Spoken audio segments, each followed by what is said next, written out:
My brother handed me a DNA test at my own birthday dinner because he wanted to prove I wasn't family. 6 months later, that same test proved his company, his mansion, and his last name were all built on a dead man's theft.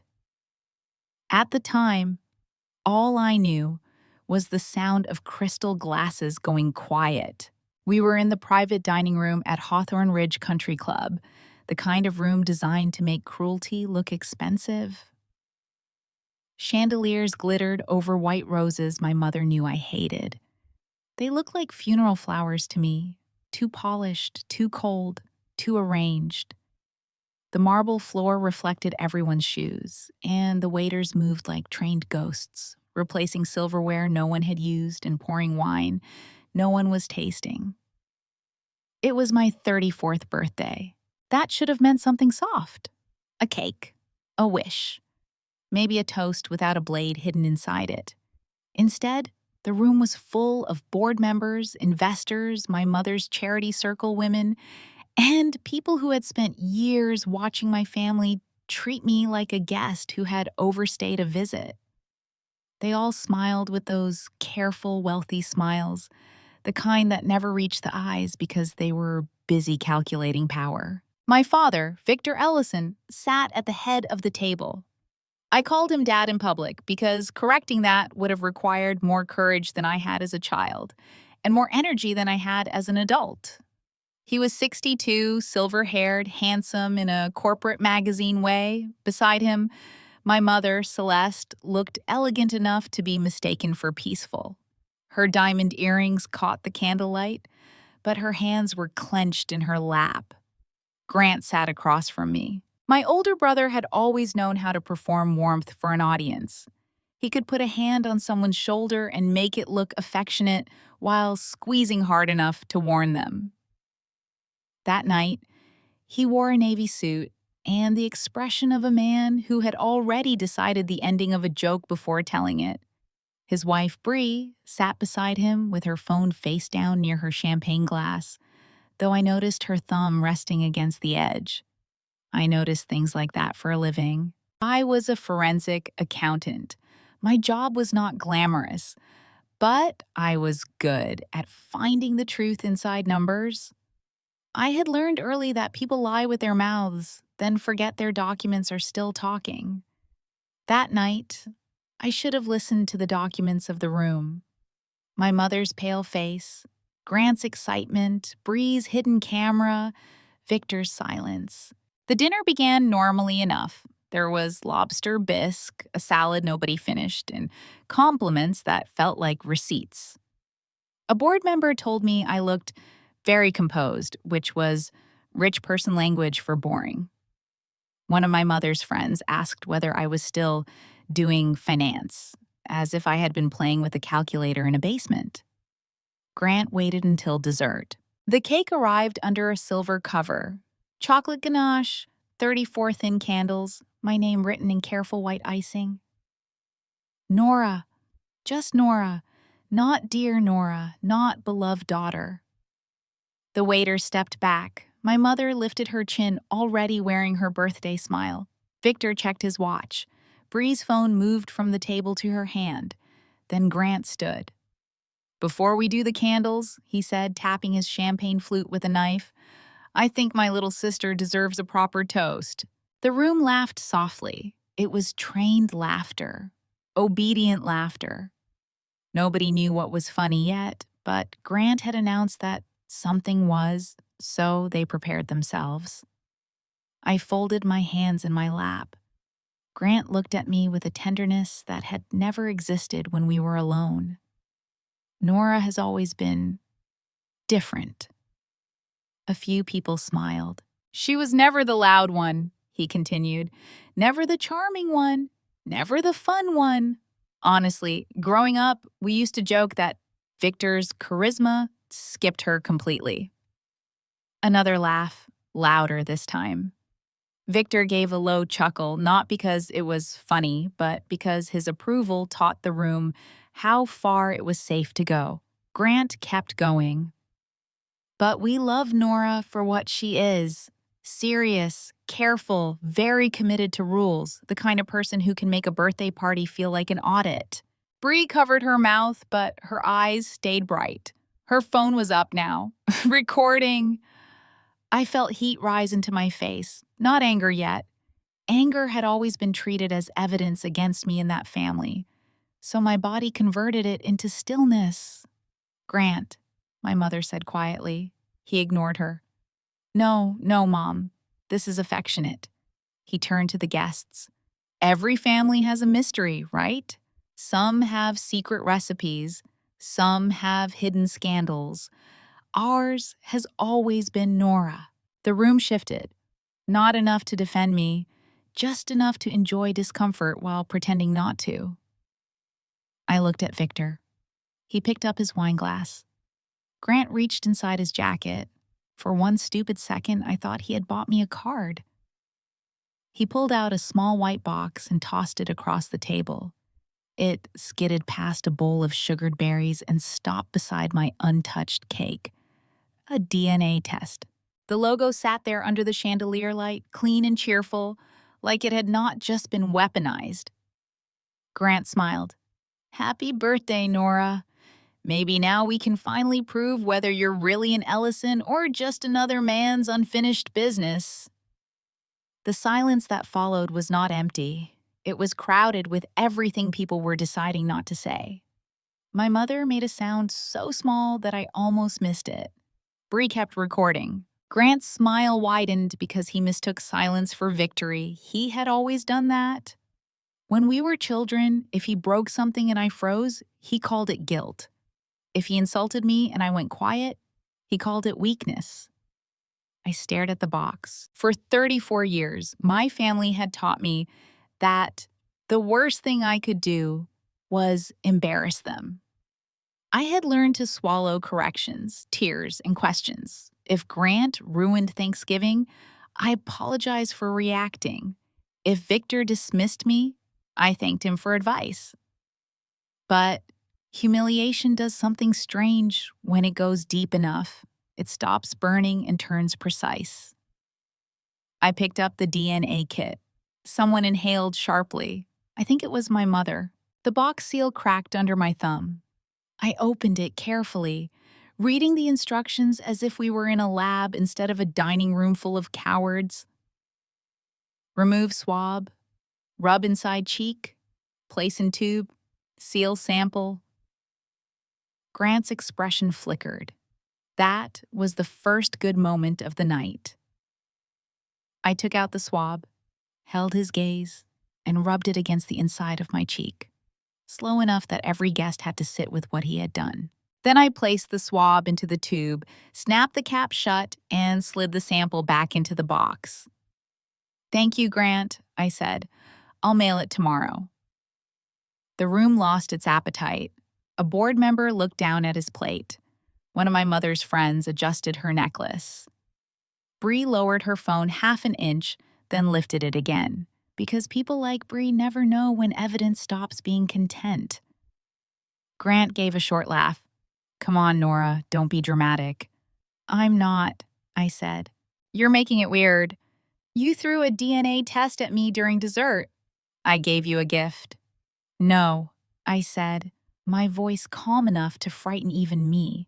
You gave yourself an audience. Victor finally set down his glass. That is enough. For one fragile second, I thought he meant Grant. Then Victor looked at me. Nora, you are making everyone uncomfortable. There it was. The family constitution, spoken in one sentence. Grant could hurt me, Bree could film it, my mother could tremble over some private fear, but if I named the cruelty, I became the problem. I didn't bring the test, I said. No, Victor replied. But you chose to turn it into a spectacle. Grant sat down, satisfied now. Bree whispered something to him, and they both smiled. My mother leaned toward me. Her perfume reached me before her voice did.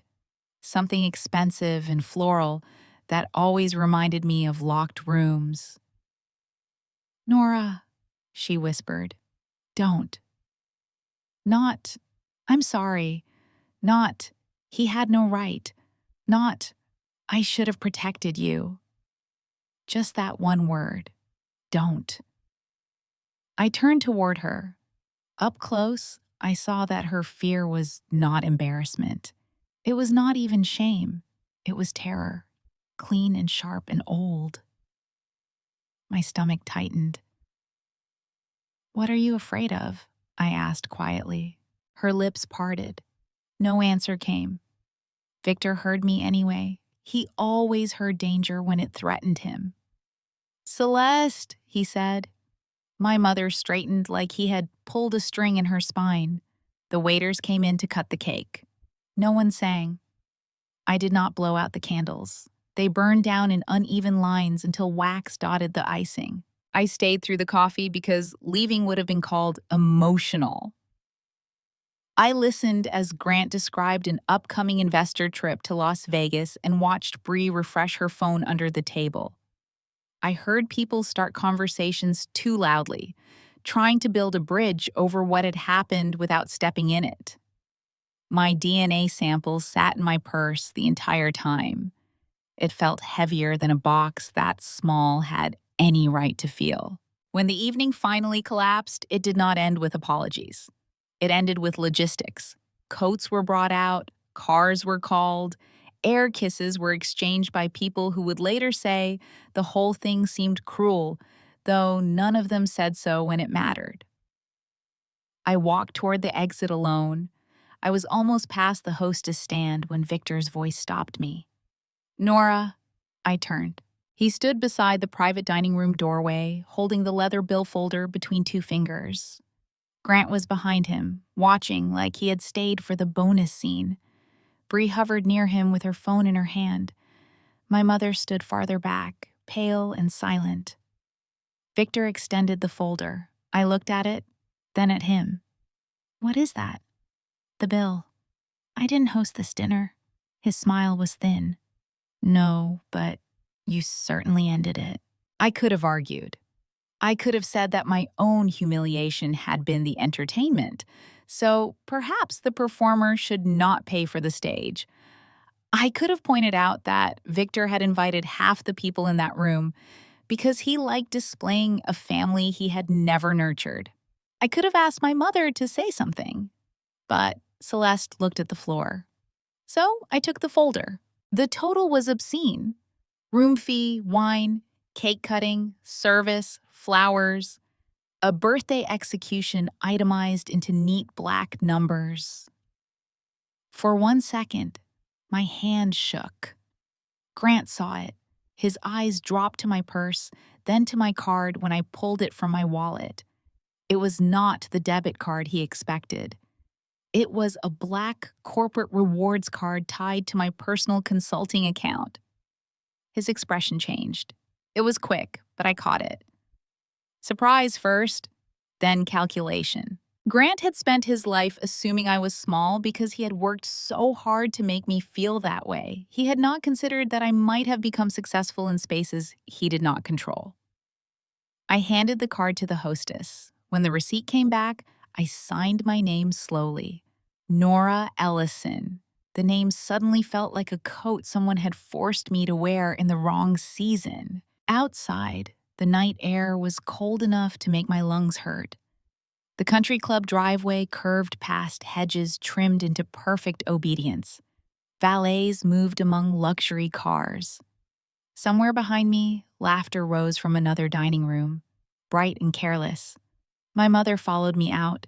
Her face was bare of performance. Her eyes shone with fear. "Nora," she said. I waited. She wrapped her arms around herself. "Please don't do anything rash." I almost laughed. Not because it was funny, but because I finally understood that even now she was managing damage, not checking on my wound. "Grant through the test," I said. "I only agreed to take it." "You don't understand." "No," I said, "I don't." Her eyes moved toward the entrance, where Victor's silhouette stood behind the glass. "Some doors," she whispered, "should stay closed." That was when I knew, not suspected, knew. My mother was not afraid the test would prove Grant right. She was afraid it would prove something else. I looked through the glass at my family, Victor with his hand in his pocket, Grant speaking sharply to Bree reviewing footage on her phone. They looked solid from a distance, carved out of money and reputation. The Ellisons, real estate royalty, a family with towers, charity galas, and a company named like a monument. But every monument has a foundation, and foundations crack when the truth underneath them shifts. I turned back to my mother. "Good night, Celeste." She flinched at her own name. I walked to my car without waiting for the valet. My heels clicked against the pavement, each step clean and final. Inside my purse, the DNA kit pressed against my side. I did not know it would lead me to a dead architect named Malcolm Reese, a forged stock transfer, a hidden trust, and the debt that had kept Victor Ellison's empire alive. All I knew was that my mother was terrified, my brother was laughing, and for the first time in my life, I wanted the truth more than I wanted to be chosen. Grant thought he had handed me shame. He had no idea he had handed me the first document in a murder of ownership. This is the part where people always ask why I kept showing up. Why go to the dinners? Why answer the calls? Why sit across from people who had spent years teaching you that love was something you could earn only by making yourself easier to tolerate? The embarrassing answer is simple. I still thought one perfect version of me might finally be enough. I know how that sounds. I was 34 years old, a grown woman with a career, my own apartment, my own money, and enough professional judgment to trace fraud through 5 shell companies before lunch. I knew how to identify manipulation in bank statements, contracts, invoice trails, and payroll ledgers. I could look at a balance sheet and tell when someone had been hiding rot under polished numbers. But when it came to my family, I kept mistaking pain for proof that something still mattered. That had been trained into me early. My first clear memory of Grant hurting me was not even dramatic. That was the worst part. It was small, ordinary, almost boring. I was 9 years old, and I had spent 3 weeks building a science fair model of a water filtration system. It had plastic tubing, sand layers, charcoal, and a little hand-painted sign that said, "Clean water matters." I was proud of it in the desperate way quiet children are proud when they finally make something that might make adults look at them kindly. The night before the fair, Grant knocked it off the dining room table. He said it was an accident. It was not. I saw the way he watched it fall. I saw him wait for my face to break before his did. The tubing snapped, the water spilled, the charcoal streaked across my poster board like black veins. I cried. Victor came in from his study, looked at the mess, and sighed like my sadness was the real inconvenience. "Grant said it was an accident," he told me. He pushed it. "Nora, don't be dramatic." That sentence became the weather of my childhood. Don't be dramatic, don't be sensitive, don't make this harder, don't ruin the evening, don't embarrass your mother, don't provoke your brother, don't expect everyone to stop just because your feelings are hurt. Grant was allowed anger. Victor was allowed authority. Celeste was allowed delicate disappointment. I was allowed composure. So I learned it. By 12, I could swallow tears until my throat hurt and still say, "It's fine." By 15, I knew how to apologize for being insulted. By 17, I understood that if Grant humiliated me at Thanksgiving, Celeste would pull me into the powder room afterward and whisper, "Please just smooth things over. You know how he gets." You know how he gets. As if cruelty were weather too. As if all anyone could do was dress appropriately and wait for it to pass. When I got a full scholarship to college, I thought that would change things. I came home with the letter folded carefully in my bag, my hands sweating from hope. Victor was in the kitchen reading financial reports. Celeste was arranging flowers for a charity luncheon. Grant was home from business school and already talking like the company had been waiting centuries for him. I gave Victor the letter. He read it, nodded once, and said, "Good. At least you won't be expensive." That was my celebration. Not, "I'm proud of you." Not, "You earned this." Not even, "Congratulations."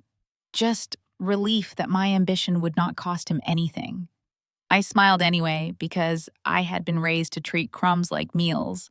College should have freed me. In some ways, it did. I discovered libraries that stayed open past midnight, professors who noticed when my work was excellent, and classmates who did not know Grant's version of me. I learned accounting first because numbers felt clean. Then I found forensic accounting, and something in me settled. People thought money was cold. I did not. Money carried heat. Desire, panic, vanity, fear. People moved money when they wanted something, when they were hiding something, when they believed no one would ever look closely enough. I loved looking closely. There was comfort in evidence. A receipt did not roll its eyes. A timestamp did not call you dramatic. A bank transfer did not pretend it had not happened. Documents had no loyalty to powerful men. They confessed eventually if you knew how to ask. By the time I was 28, I had built a reputation for being precise, quiet, and difficult to intimidate. Clients hired me when they suspected embezzlement, executive misconduct, vendor kickbacks, hidden assets, or internal control failures. I worked late. I documented everything. I kept my emotions out of reports because facts were safer when no one could accuse them of crying. Victor noticed eventually, not as a father, as a CEO. Ellison Meridian Group was his kingdom, and he liked useful people as long as they understood the terms of their usefulness. The company's public story was polished enough to blind anyone who did not know how to look behind it. Victor Ellison, self-made real estate visionary, a young man with grit, instinct, and an impossible eye for opportunity. He had taken small regional developments and turned them into luxury residential towers, commercial districts, hotel partnerships, and political influence wrapped in philanthropy. Every article called him a founder. Every award called him a builder. Every gala program printed his name like it had always stood alone. I believe that story because children believe the first version they are given, even when it explains nothing. And there were things that did not explain themselves. The earliest company records were too clean. That was the first thing I noticed when Victor brought me in on a limited consulting basis for internal compliance review. Early-stage companies are messy. They have bad scans, missing exhibits, contradictory drafts, handwritten amendments, emotional emails, ugly capitalization tables, and founder disputes that leave fingerprints everywhere. Ellison Meridian's origin documents looked sanitized. Too sanitized. There were formation papers? Yes. State filings, early tax records, financing agreements, property acquisition documents, but there were gaps where human conflict should have been. No ugly first drafts, no messy partnership emails, no founder equity fights, no early investor disputes. It was as if the company had emerged fully formed from Victor's forehead, wearing a tailored suit.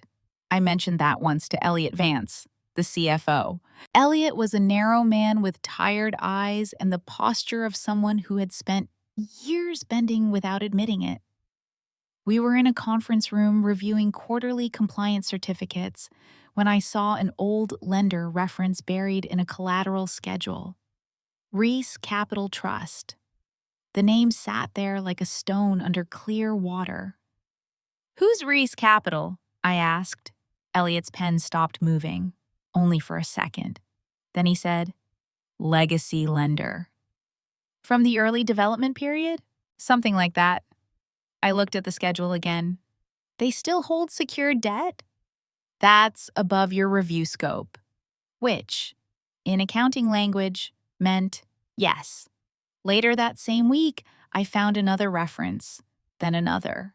Reese Capital appeared only in controlled places.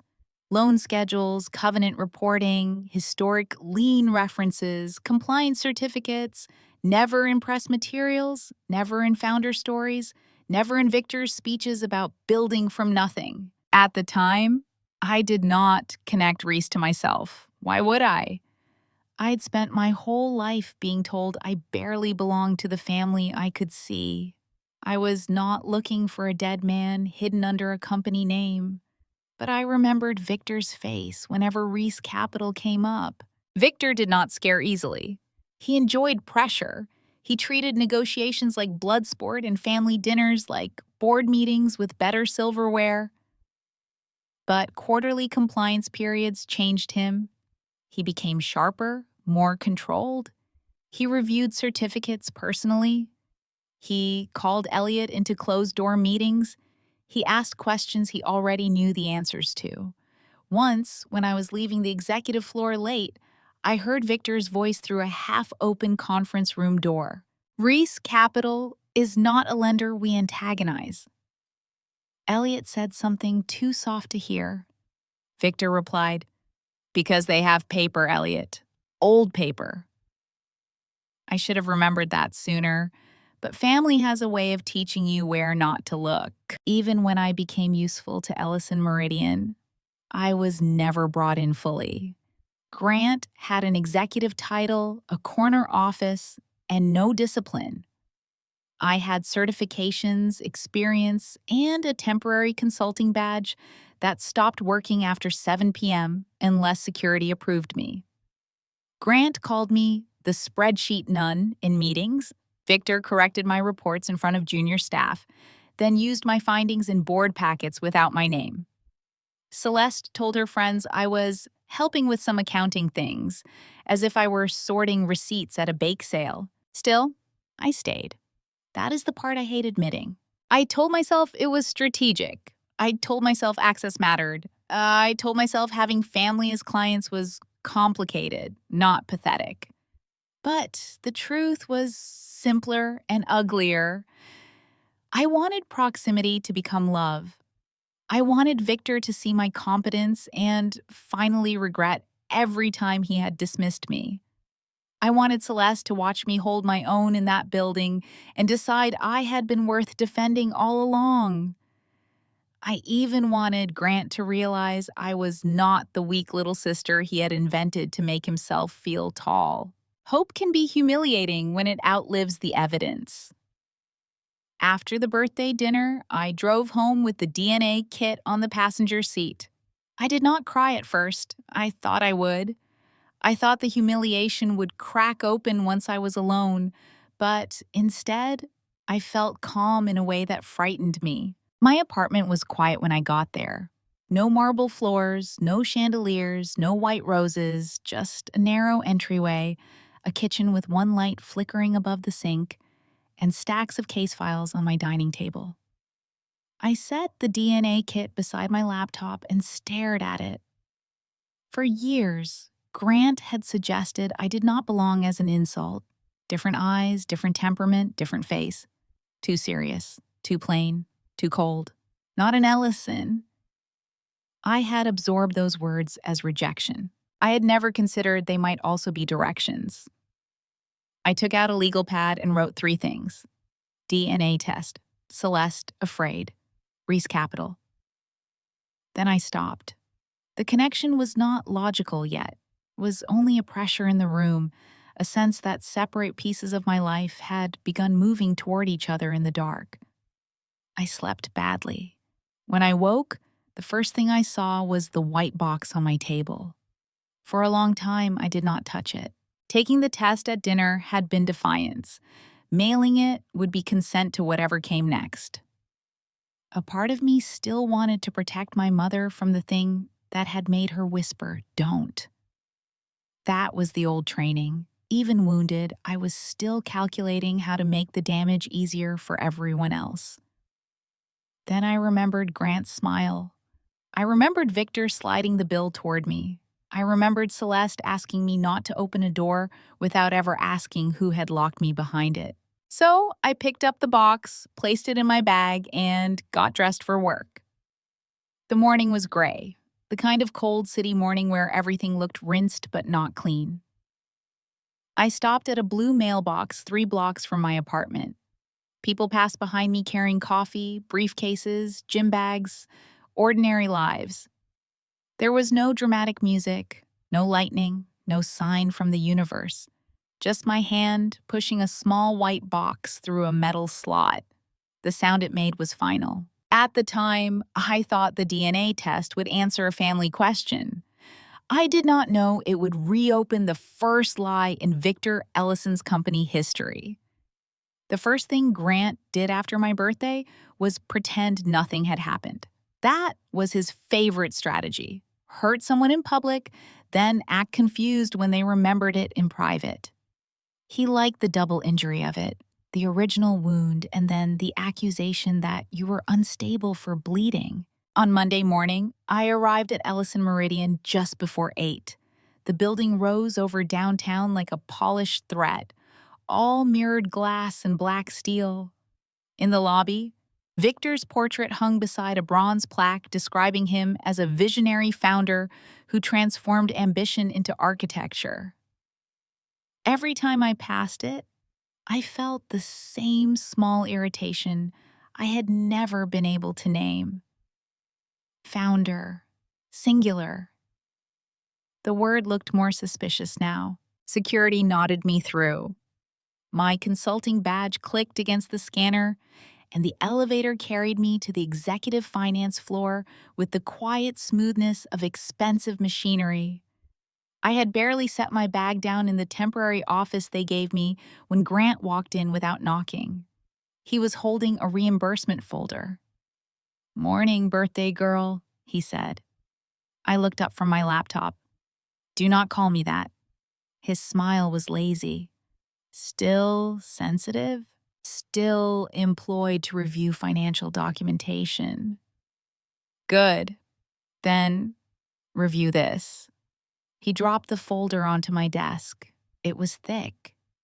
Too thick for a normal reimbursement request and too casual for the amount printed on the cover sheet. $185,000. The description line read, "Strategic Investor Outreach, Western Region." No investor name, no attendee list, no meeting agenda, no term sheet, no signed engagement notes, no business purpose beyond 4 vague words that had clearly been chosen because they sounded expensive enough to discourage questions. I opened the folder. Las Vegas private villa, 3 nights, luxury car service, private dining, gambling lounge charges, designer purchases, premium spa services for 2, a private jet add-on from Las Vegas to Santa Barbara. I turned one receipt sideways and read the vendor name again. "This is a casino." "It's a resort," Grant said. "It has a gambling lounge charge coded as investor hospitality. Investors like to be entertained." "Which investors?" Grant leaned against the doorframe. "People who matter." "Names." "You don't need names. If you want this reimbursed through corporate accounts, I do." His expression hardened, just slightly. Victor already approved it. "Then Victor can provide support." Grant laughed under his breath. "You really think your job is to challenge Dad? My job is to prevent unsupported expenses from becoming certified records. No, Nora. Your job is to process things." I closed the folder. "Not this." The room changed temperature. Grant pushed off the doorframe and stepped closer to my desk. "Careful." "With what?" "With confusing your little compliance hobby for authority." I looked at him the way I looked at hostile witnesses in internal investigations, calmly, directly, without offering fear for free. "Authorization does not make fraud legal." His jaw tightened. There it was, the word he had not expected me to use. Fraud. People like Grant live their whole lives surrounded by softer language, misclassification, expense ambiguity, executive discretion, timing issue, hospitality judgment. They count on vocabulary to function like a curtain, pull it back, and suddenly everyone can see the stain. "You're still mad about dinner," he said. "I'm reviewing a reimbursement request." "You humiliated yourself." I swabbed my cheek. "You made everyone uncomfortable." "Your father already used that line." Grant's eyes flashed. "My father?" The words left a silence behind them. I had not meant to say it like that. Or maybe I had. Maybe some part of me was already stepping away from the name before the test results ever came back. Grant recovered first. He smiled, but it was thin now. "Interesting," he said. "Maybe the test got in your head." I slid the folder back across the desk. "Resubmit with investor names, business purpose, attendee documentation, and approval support. Until then, denied." "You do not deny me." "I just did." For a second, I thought he might throw the folder at me. Instead, he picked it up slowly. "You know," he said, "unstable employees usually start by becoming hostile over routine requests." I saved the sentence in my mind exactly as he said it. Then I said, "Anything else?" Grant stared at me, then turned and walked out. 10 minutes later, I found Bree's posts. I was not looking for them at first. Bree's social media existed in a part of the internet I usually avoided, a bright museum of staged breakfasts, mirror selfies, designer bags, and captions about gratitude written from locations paid for by other people's labor. But one of the receipts had listed the villa name, and when I searched it, Bree's public profile appeared in the results. There she was. Same villa, same dates, same pool with black tile and desert lights behind it. Caption: "Spontaneous anniversary escape with my forever love." Success tastes better when you build it together. There were photos of champagne on a terrace, Grant shirtless beside a private cabana, Bree's wrist stacked with bracelets, shopping bags lined up on a white sofa, and a video of her laughing in a casino hallway while Grant said, "Put it on the company, babe," before the clip cut away. I watched that line 3 times. Then I saved everything: screenshots, URLs, timestamps, metadata where available. I exported the posts into PDF captures and saved local copies to an encrypted external drive I kept for sensitive work product, not company data. My own documentation of publicly available evidence tied to an expense request presented to me for approval. I had learned to think that way because powerful people like Grant did not just commit misconduct. They accused witnesses of theft for preserving the proof. By lunch, I had created a new encrypted archive. Project Ledger. I stared at the folder name before pressing enter. It sounded dramatic, almost childish, but I kept it because the word ledger had always comforted me. A ledger did not care about family. It cared about entries, credits, debits, transfers, dates, names, the plain architecture of accountability.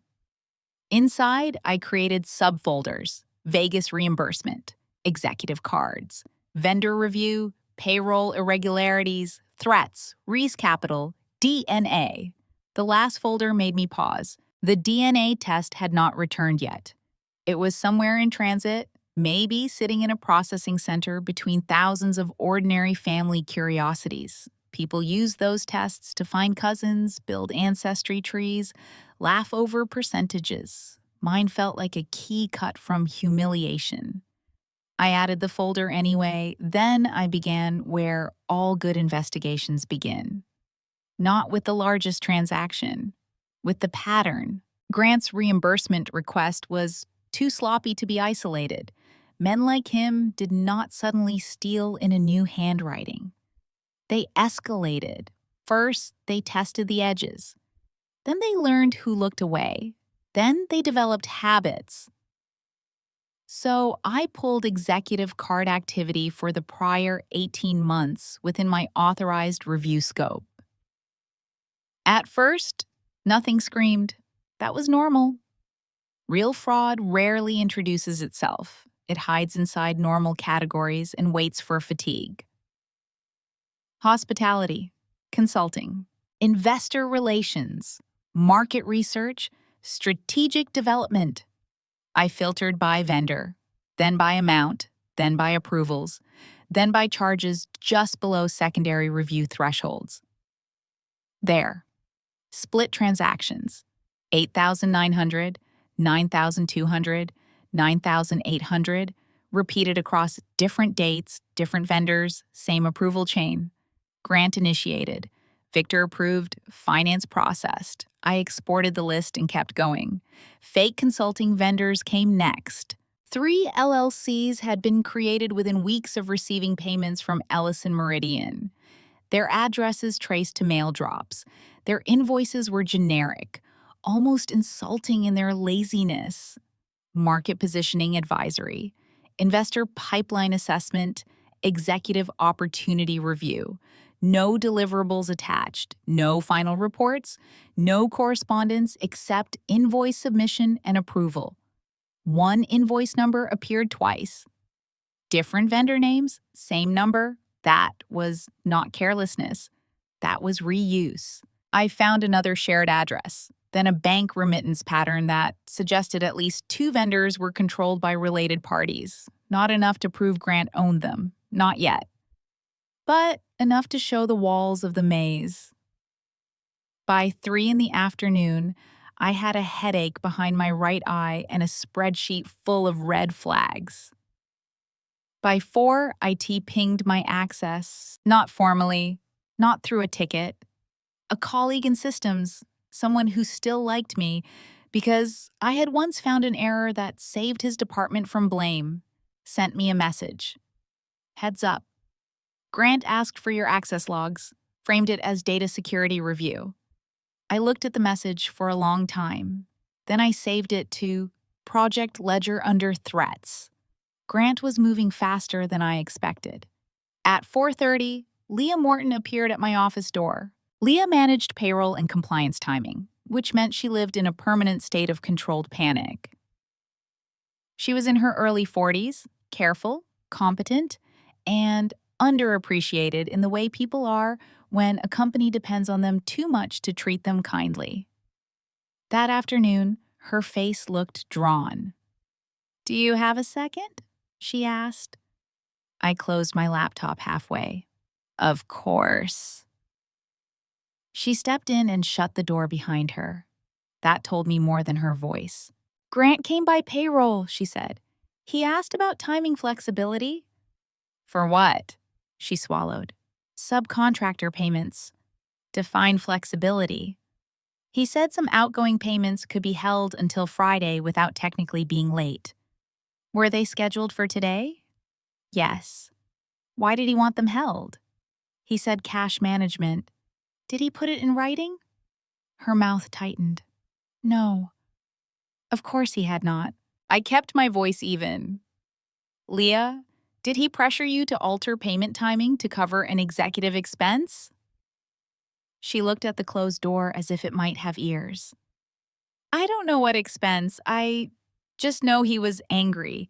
He said people who make payroll difficult usually become part of the next restructuring conversation." My hand went still on my pen. There it was again. Not just greed. Threat. "Did you change anything?" "No," she whispered. "But he asked me to support a memo if anyone questioned his reimbursement issues. He said you were becoming hostile and unstable." I felt something cold move through me. "His words?" She nodded. "He said everyone saw what happened at your birthday." For a moment, the room blurred at the edges. Not because I was surprised, because I was not. Grant had turned humiliation into groundwork. The DNA test had not just been cruelty. It had been rehearsal. If I challenged him later, he could say I was emotional, embarrassed, retaliatory. He had tried to make my pain into a credibility problem before I even knew there would be evidence to protect. That was when I understood something important.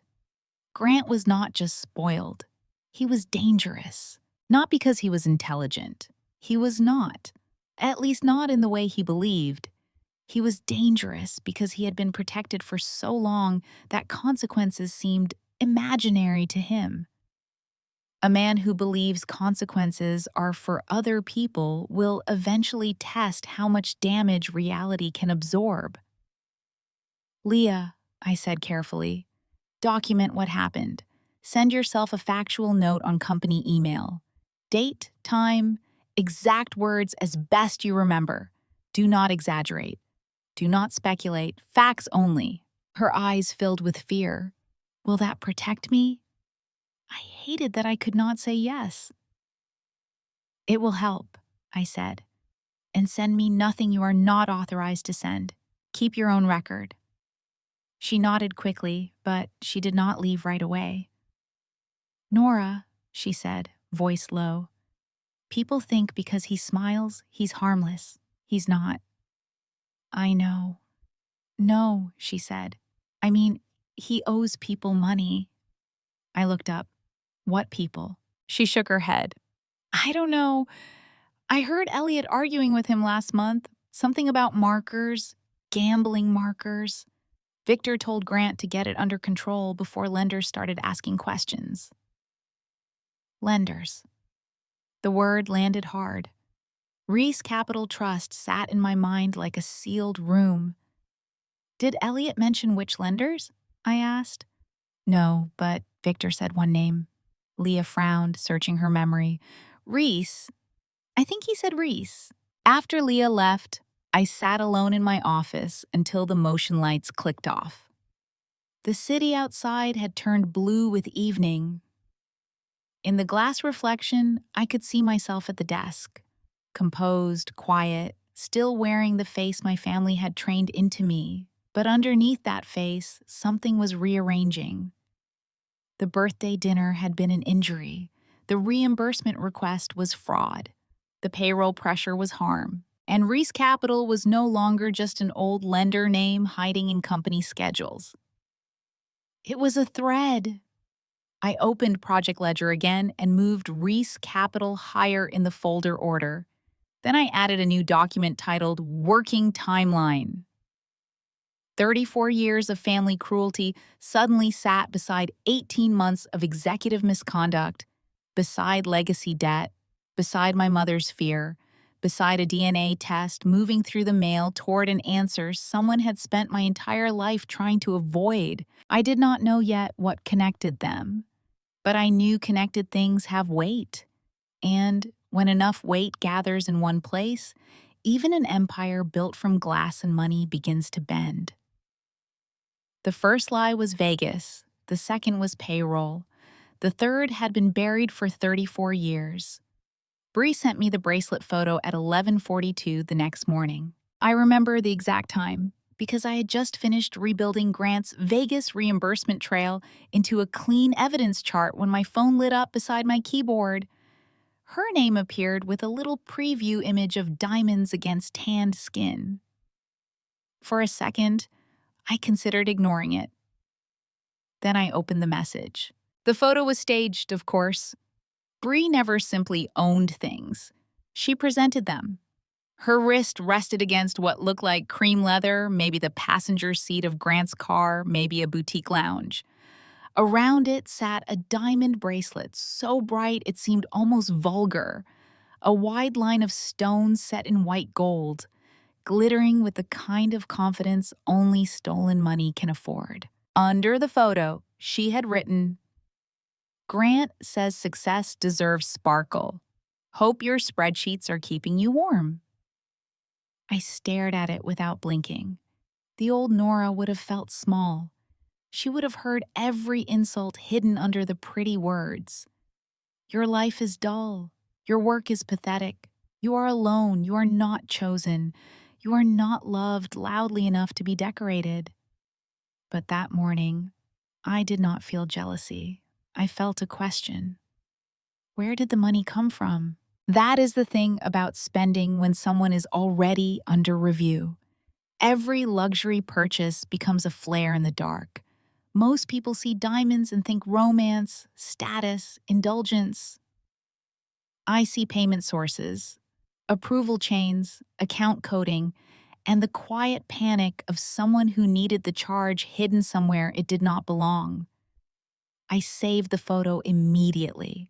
Then I opened the payment activity tied to executive-controlled accounts, starting with Grant's corporate card, then moving through discretionary funds, then reserve accounts. The bracelet was too personal to be properly coded, but Grant was too arrogant to hide carefully. He preferred making other people repair his messes after the fact. It took me 26 minutes to find it. $72,400. Transfer from payroll reserve. Destination: Alcott and Vale. Fine Jewelers. Memo. Executive retention gift. Initiated by Grant Ellison. Approved by Victor Ellison.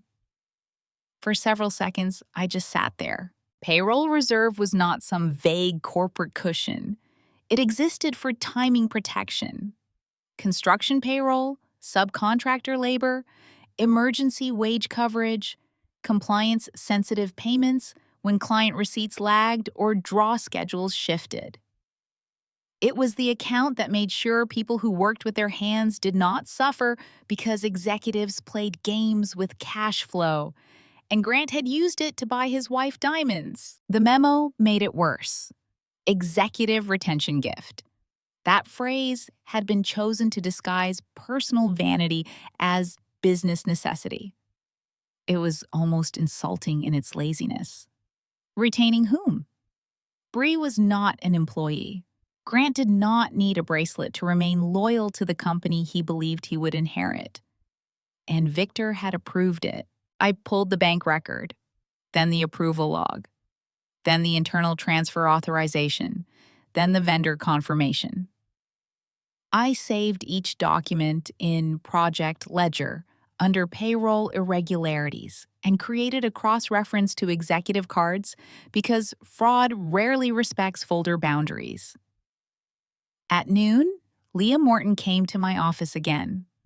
This time she did not knock. She slipped inside, shut the door, and stood with her back against it like someone who had been chased. "Something happened," she said. I closed my laptop enough to block the screen. "Tell me."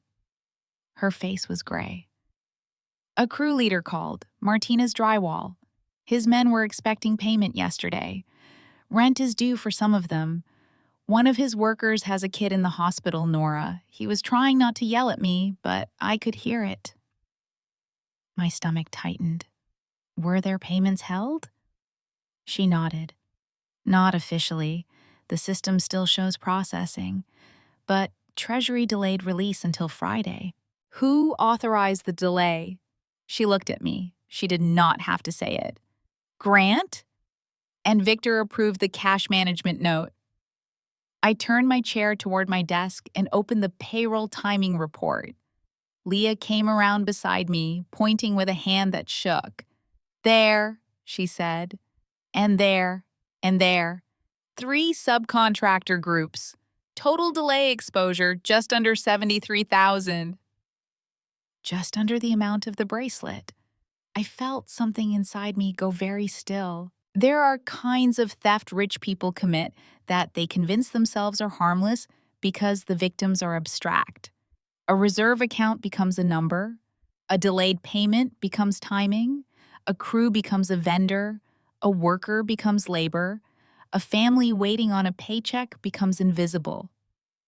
But fraud always lands somewhere. It lands in rent not paid, medicine not bought, groceries delayed, a father telling his kid the money is coming soon because he does not know an executive's wife is wearing it on her wrist.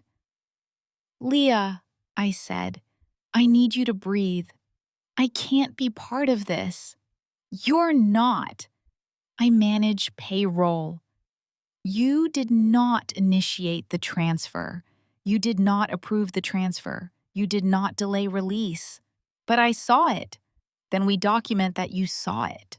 Her eyes were wet now. Grant came by again this morning. He said if anyone asked, the timing delay was normal. Did he put that in writing? No. He said people who write everything down lack executive instincts. Despite everything, I almost laughed. People who commit fraud always hate documentation. They call it distrust, bureaucracy, disloyalty, overreaction. What they mean is, please leave the room dark. I opened a fresh document and turned the monitor toward Leah. Write a factual timeline, I said. No adjectives, no conclusions. Dates, times, who said what systems reflected, what changed, who approved. Keep a copy for yourself. She nodded, but her hand stayed frozen. Leah, I said gently, you are allowed to protect yourself. That did it. Her face crumpled and she pressed a fist to her mouth to hold back a sob. I have worked here 11 years, she whispered. I gave this company nights, weekends, holidays. I missed my daughter's school play once because Victor wanted a payroll variance report before a lender call. And now Grant can walk in and tell me to move people's pay around for jewelry? There was nothing comforting to say that would not be a lie, so I said the truth. Yes, Leah closed her eyes. And that is why we document it. By late afternoon, I had preserved everything I could within legal and professional boundaries. Bank records, approval logs, Leah's written timeline, payroll shortfall reports, Bree's bracelet photo, Alcott and Vale transaction confirmation, internal chat messages showing Treasury release changes, the cash management note, the timestamp sequence between the transfer and delayed payments. I built the timeline twice, once by transaction, once by harm. The first version showed how money moved. The second showed who paid the price. At 5:17 p.m., Victor summoned me. Not invited, summoned. His assistant appeared at my door with a smile tight enough to cut paper. Mr. Ellison would like to see you. Did he say what about? No. Of course not. Victor's office occupied the corner of the top floor, where the city spread beneath him like an argument he had already won. The walls were lined with awards, framed magazine covers, architectural renderings, and photographs of charity events where he stood smiling beside mayors, governors, hospital donors, and men who knew exactly how much reputation could buy. Grant was not there. That worried me more than if he had been. Victor stood behind his desk, looking out the window. He did not turn when I entered. Close the door, he said. I did. For a while, he let silence do what he believed silence did best. Make other people nervous. It had worked on me as a child. Back then, his quiet meant judgment was gathering above my head. I would rush to fill the space with apology, explanation, obedience. I did not fill it now. Finally, he turned. I understand you are creating friction around executive financial decisions. I kept my hands loose at my sides. I am reviewing unsupported and improperly coded transactions. His mouth barely moved. Do not recite policy to me. Then I'll be direct. Payroll reserve funds were transferred to a luxury jeweler for a personal bracelet. Subcontractor payments were delayed immediately afterward to cover the shortfall. Victor watched me with the cold patience of a man deciding whether a tool had become defective. Grant's retention matters to this company. Bree's bracelet does not retain Grant. His eyes sharpened. I knew I had crossed an invisible line.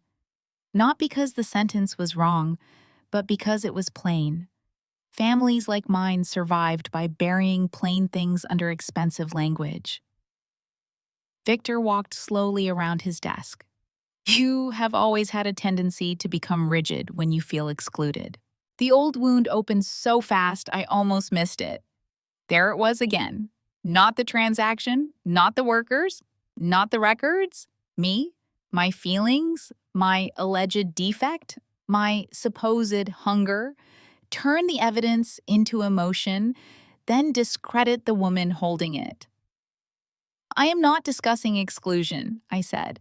I am discussing misuse of restricted funds. No, Victor said softly. You are discussing your resentment toward your brother. My documentation will show otherwise. Your documentation? He repeated with faint contempt.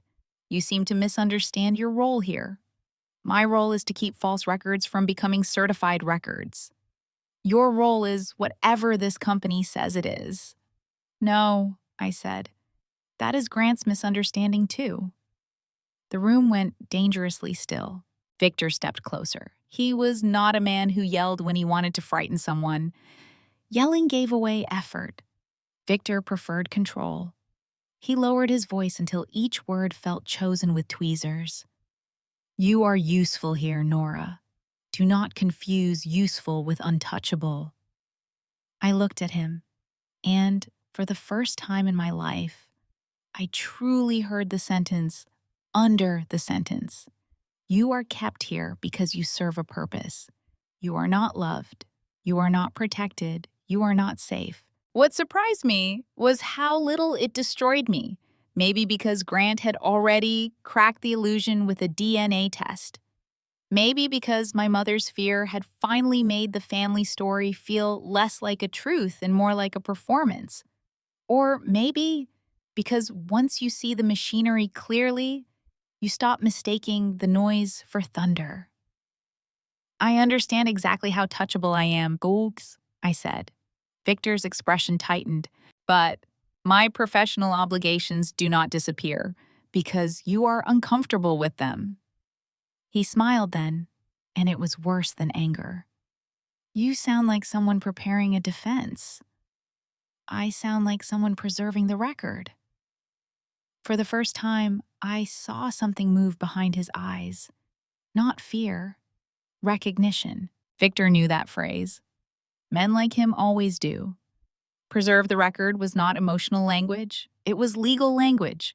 It meant timelines, notices, discovery, regulators, lenders, sworn testimony. It meant the story might leave the room where he controlled it. He returned to his desk. You may go. I opened the door. Nora, he said. I turned back. His face had settled into fatherly disappointment, a mask so familiar it almost made me tired. Families survive because they handle things privately. I held his gaze. Then maybe someone should have protected the family before it needed handling. I left before he could answer. That night, I almost called my mother. I hate admitting that, too. After everything, after the birthday dinner, after the test, after her warning, after Victor's threat, I still sat on my couch with my phone in my hand and wanted my mother. Not Celeste Ellison, society wife. Not the woman who knew how to turn silence into a family policy. My mother, the one I kept hoping existed somewhere beneath the perfume and fear. I wanted her to say Grant was wrong. I wanted her to say she had watched the video and cried, that she had wanted to stop him, that she had been trapped, weak, afraid, but not indifferent. I wanted one sentence strong enough to go back in time and stand beside the child with the broken science project, the teenager apologizing in powder rooms, the daughter signing the country club bill for her own humiliation. My thumb hovered over her name. Before I could call, a text appeared from her. Please don't mail that test if you haven't already. I stared at the message until the words blurred. Not, are you okay? Not, I'm sorry. Not your brother was cruel. Just another request to protect the secret. The room around me felt suddenly huge and empty. Rain tapped against the windows. My laptop sat open on the coffee table, project ledger glowing from the screen like a second heartbeat. I typed back only 3 words. Already mailed it. The typing bubble appeared, vanished, appeared again, then disappeared for good. I set the phone down and leaned back against the couch. There was grief in me, but it had changed shape. It was no longer the wild, pleading grief of someone begging to be chosen.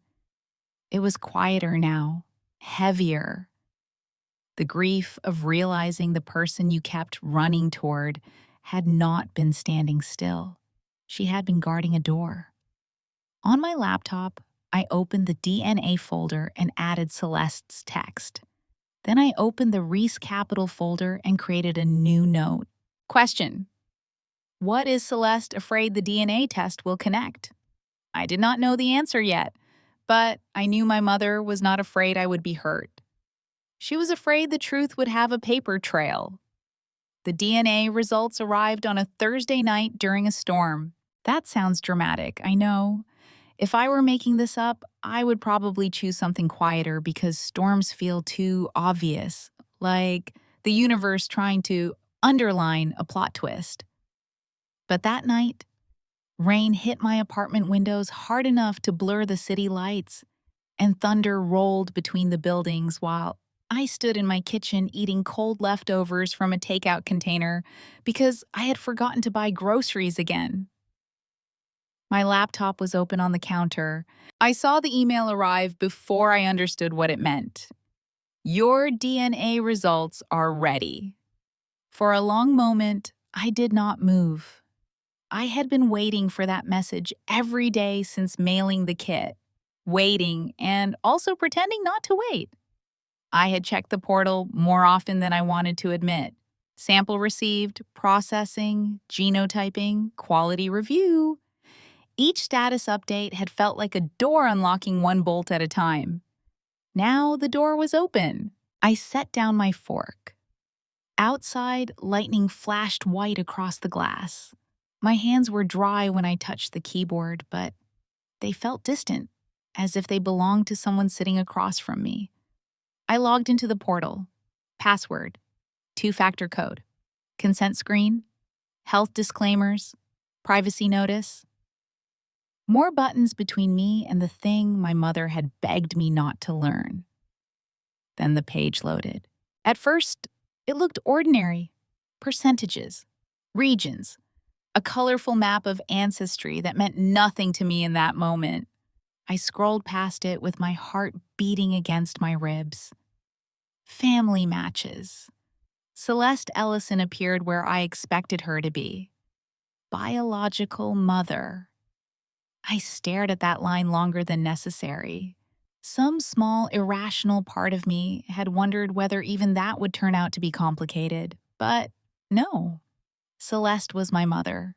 That truth remained, though it did not comfort me. Then I looked for Victor. I searched the page once, twice. I typed Ellison into the match field. Nothing. No Victor. No close paternal Ellison relatives. No shared family cluster with the names I had spent 34 years wearing like borrowed clothing. Grant had been right. The thought entered cleanly, without emotion at first. Grant had been right. I was not Victor Ellison's biological daughter. Then the next match appeared. Estate profile of Malcolm Reese. Relationship estimate. Parent/child. Shared DNA, 50%. The room went silent in a way storms cannot explain. I read the line again. Malcolm Reese. For a few seconds, the name was only letters. Then it became weight. Then it became breath I could not take. I clicked the profile. The account was managed by a legal representative. Limited public information. Deceased individual. Estate contact available for verified relatives. Deceased. My biological father was dead. I backed away from his counter so quickly the stool scraped the floor. The sound startled me. I pressed one hand against my mouth and tried to inhale through it. I had imagined many possibilities, not consciously maybe, but the mind prepares rooms before the guest arrives. Maybe Victor was not my father and my mother had an affair with someone still alive. Maybe there would be a quiet man somewhere with another family, another life, another set of reasons for not knowing I existed. Maybe there would be anger, maybe curiosity, maybe a chance to ask one person directly where I came from. Instead, there was a dead man with my blood and a legal representative managing his ghost. I opened a search engine and typed his name. Malcolm Reese, architect developer. The results loaded fast. The first article was old, scanned from a regional business journal. The image quality was poor, but the headline hit me hard enough that I sat down. Meridian Reese Development announces waterfront redevelopment plan. Meridian Reese. Not Ellison Meridian. Meridian Reese. I clicked. The article was dated 35 years earlier. It described Malcolm Reese as a brilliant architect and principal designer, a co-founder of Meridian Reese Development, and the creative force behind several early projects that later became landmarks in Victor's portfolio. There was a photo embedded halfway down the page. I saw him, and something inside me broke so quietly that no one else would have heard it. Malcolm Reese stood beside a model of a building, one hand resting on the edge of the display, his face turned slightly toward the camera. He had dark hair, serious eyes, a long jaw, and the exact expression I had seen in mirrors my whole life when I was thinking too hard to smile. My face was not wrong. It had simply belonged to a man no one named. I leaned closer to the screen. My fingertips touched the image before I realized what I was doing. My father, I whispered. The words felt impossible and obvious at the same time. I had spent decades looking at family portraits and wondering why I seemed pasted into them. Grant had Victor's smile, Victor's posture, Victor's ease. Even Celeste and Grant shared something in the eyes, a kind of brightness that made people forgive them too quickly. I had always looked like the cold space between them. Now I knew I had been looking in the wrong frame. Malcolm Reese had my eyes, or I had his. I kept searching. Article after article built a history no one in my family had ever told me. Malcolm had trained as an architect before moving into development. He had won design awards. He had spoken publicly about ethical urban planning, mixed-use spaces, and building neighborhoods instead of monuments to ego. He had partnered with Victor in what was then called Meridian Reese Development. Victor's name appeared in those early articles, but not the way it appeared later. Not as founder, as business partner, capital strategist, operations lead. Malcolm was the designer, the public creative mind, the majority co-founder in at least one profile that mentioned ownership structure. Victor was ambitious, charismatic, and good with investors. Together, the article said, they represented the future of regional development. Then Malcolm died.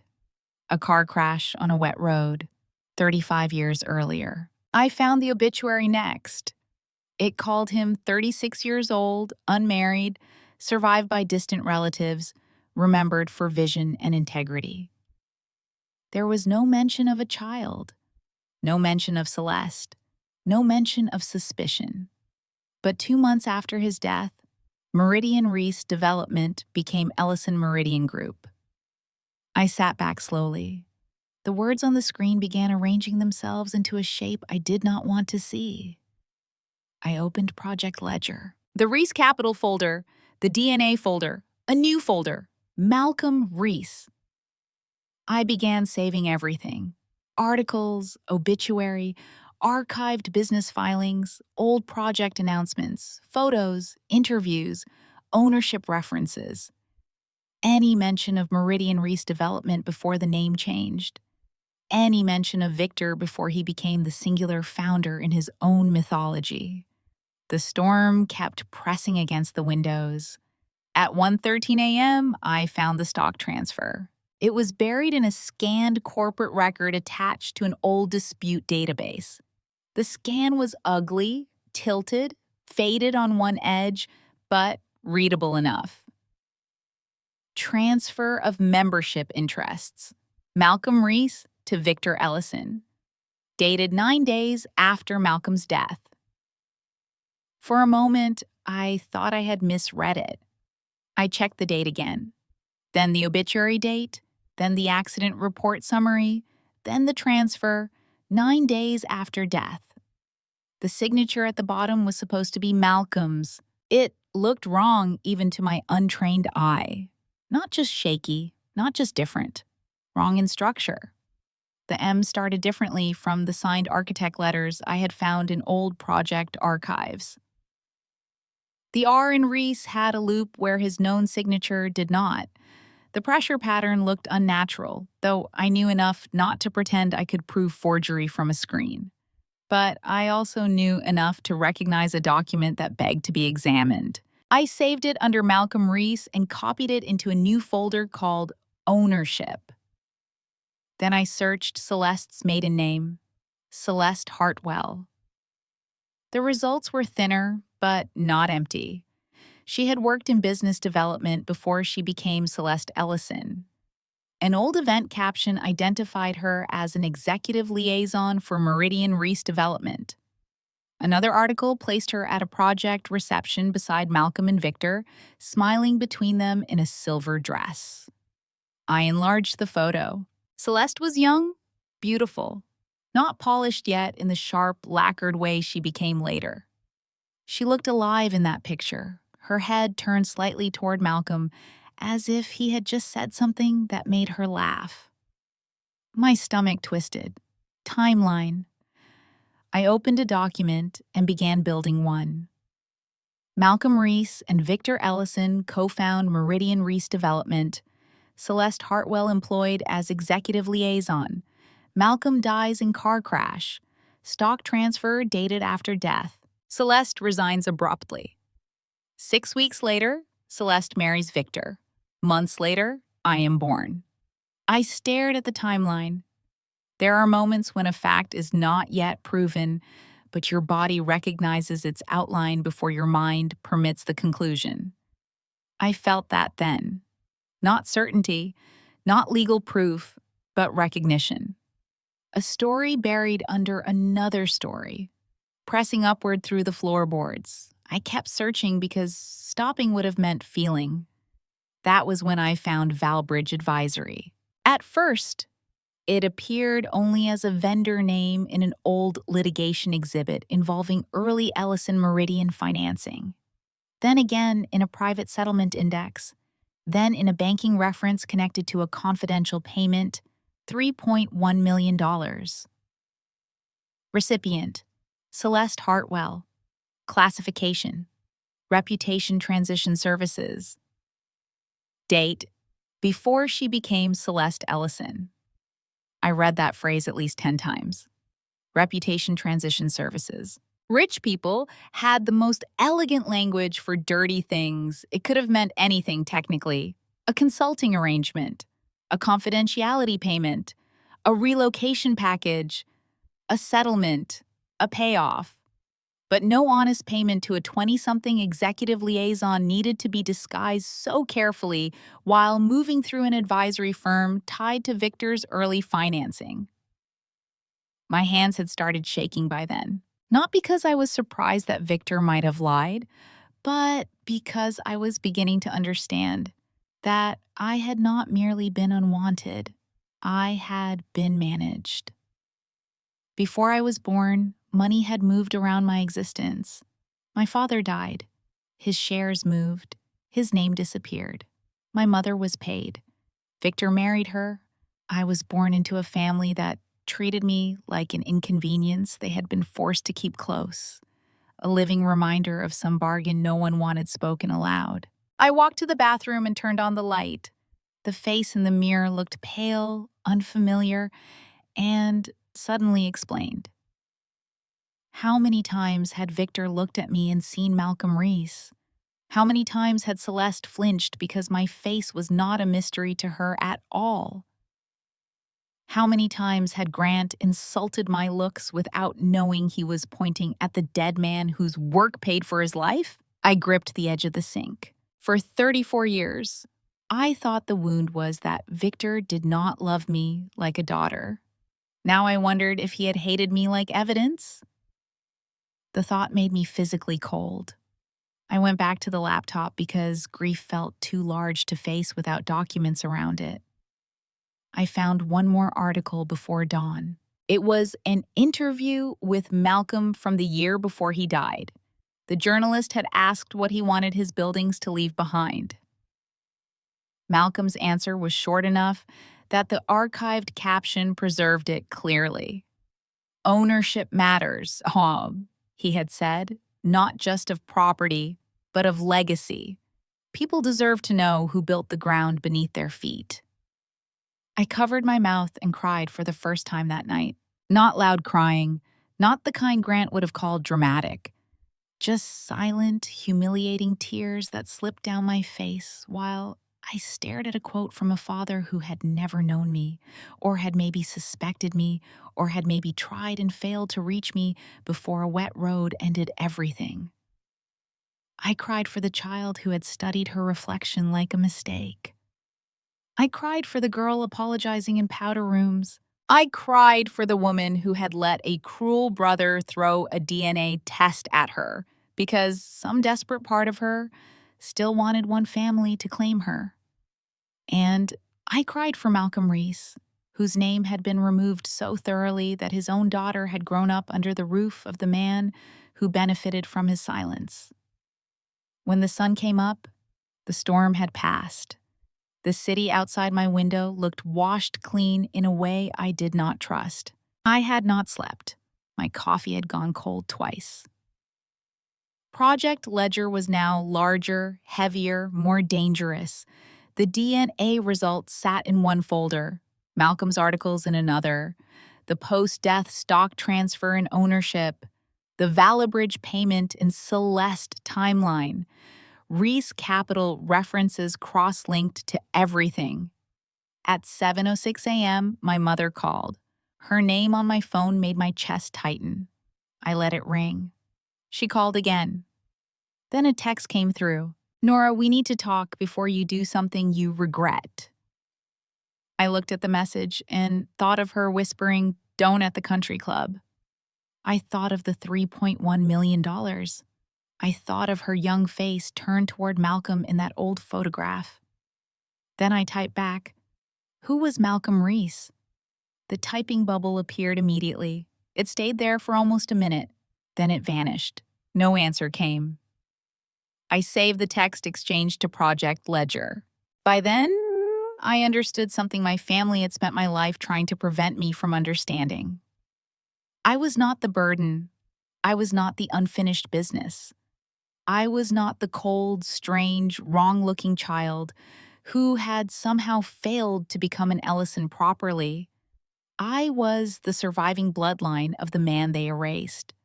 My father's name, his shares, his company, and his child had all been buried in the same grave, but only one of us was still alive to dig. Grant had wanted proof that I did not belong to him. He got it. But he had not understood what proof does when it lands in the hands of a forensic accountant. It does not end a story. It opens a case. That morning, as the first light touched the glass towers Victor called his empire, I looked at Malcolm Reese's face on my screen and finally let myself say the truth without whispering. You were my father. The words did not heal me. They gave me direction. I thought I had found my biological father. What I actually found was Victor Ellison's original crime. By the following week, Grant had stopped pretending. That was the thing about men like him. They confused delay with weakness. When I did not collapse after the birthday dinner, when I denied the Vegas reimbursement, when I documented the payroll reserve transfer instead of smoothing it over, he decided I was no longer a sister to humiliate. I was a threat to remove. The first attack came through HR, not directly, of course.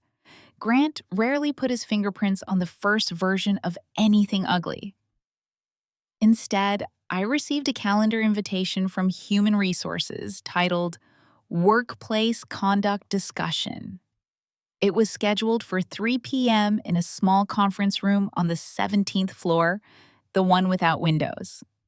Victor was optional, Grant was not listed. That told me everything. People who plan ambushes often forget that the room is part of the evidence.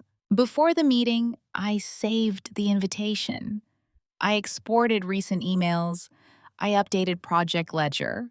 Then I printed a copy of my engagement scope, the company's internal control policy, the whistleblower procedures, and my written denial of Grant's reimbursement request.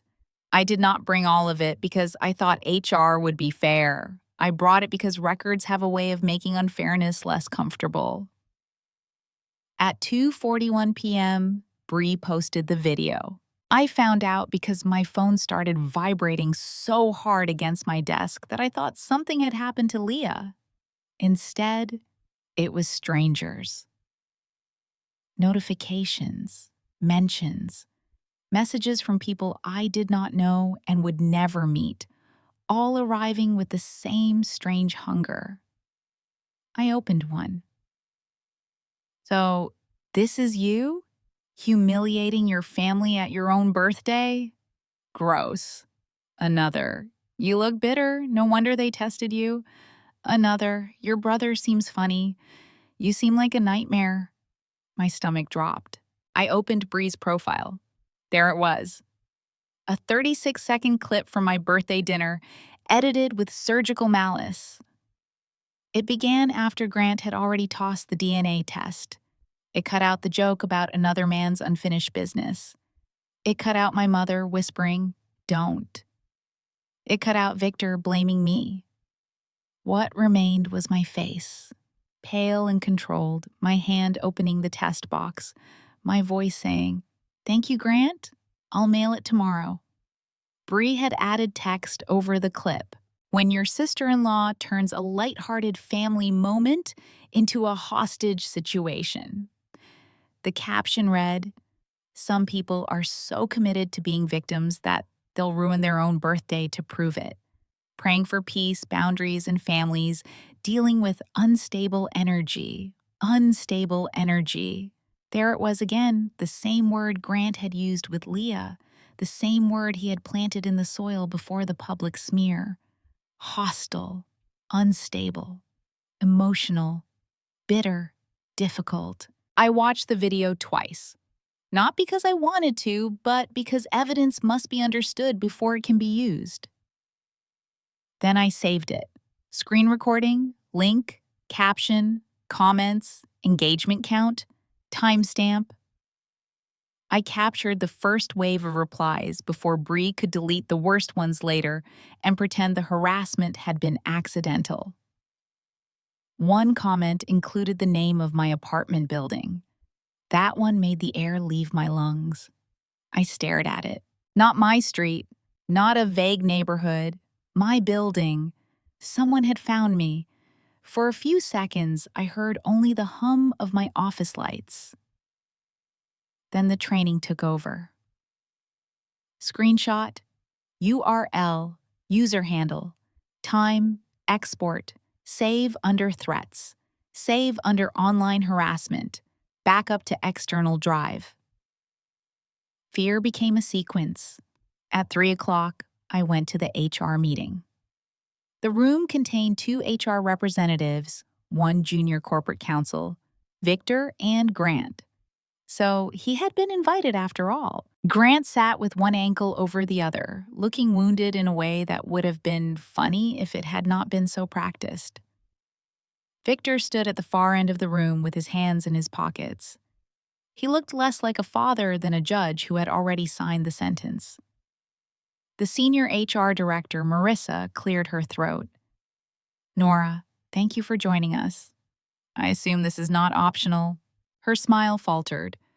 "We want to discuss several concerns that have been raised regarding your recent conduct." "By whom?" Grant looked down, as if saddened by my aggression. Marissa glanced at counsel.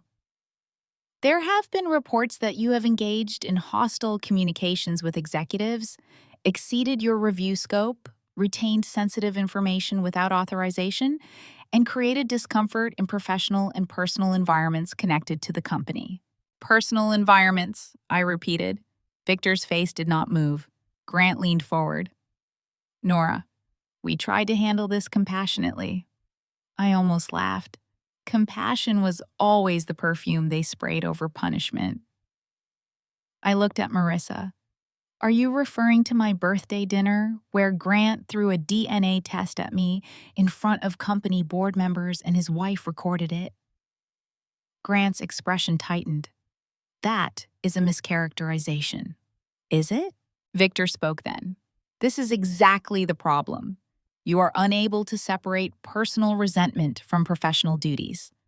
My professional duties identified unsupported reimbursements, fake vendor red flags, and payroll reserve misuse. The room chilled. Counsel looked up quickly. Victor's eyes sharpened, but his voice stayed calm. This is not an audit meeting. No, I said. It appears to be a retaliation meeting. Marissa swallowed. Nora, please. Grant sat back. See, this is what I mean. Everything becomes an attack. I turned to him. You submitted a $185,000 reimbursement package without investor support. That was approved. You directed payroll timing changes after a $72,400 transfer to a luxury jeweler. Grant's face flushed. You have no idea what you're talking about. I have approval logs. Victor's voice cut through the room. Enough. For a second, no one breathed. He walked to the table and placed a folder in front of me. The gesture was so similar to the way he had handed me the country club bill that my body recognized it before my mind did. Another folder, another cost he expected me to absorb.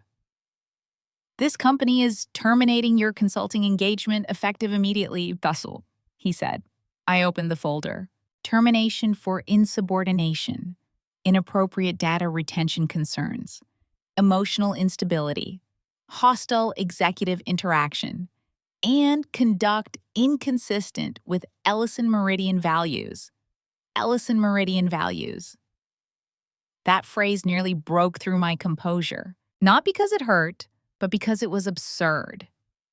This was a company that delayed subcontractor payments for a bracelet, disguised gambling trips as investor outreach, and possibly existed because a dead man's signature had been forged 9 days after his death. But I was inconsistent with its values. Marissa slid a second document toward me. We are prepared to offer a modest separation payment in exchange for return of all materials, confirmation of no retained company data, confidentiality, and non-disparagement. How modest? $25,000. Grant smiled faintly. I looked at the number and understood the insult. Not enough to buy silence from someone they respected. Enough to suggest they believed I was desperate. No, Marissa blinked. You may want to review it with counsel. I have reviewed enough. Victor's gaze hardened. You are unemployed as of this moment, Nora. Do not let pride make this worse. There it was again. The father voice, the one that used concern as a leash. I closed the folder and pushed it back. My professional obligations do not disappear with termination. Grant snorted. Is that a threat? No, I said. It is notice. Counsel wrote something down. Good. Victor saw me notice. His expression changed by a millimeter. I stood. Marissa began speaking about returning equipment, badge deactivation, exit procedures. I listened, nodded, and complied where appropriate. I surrendered the company laptop after confirming the serial number on the receipt. I returned my temporary badge. I signed acknowledgement of property return, not the separation agreement. I requested copies of all documents discussed in the meeting. They did not like that. People who control rooms hate when you ask for paper. Security was waiting outside. Not two guards. One, a young man who looked embarrassed to be there. He walked beside me to my office while I packed my personal items.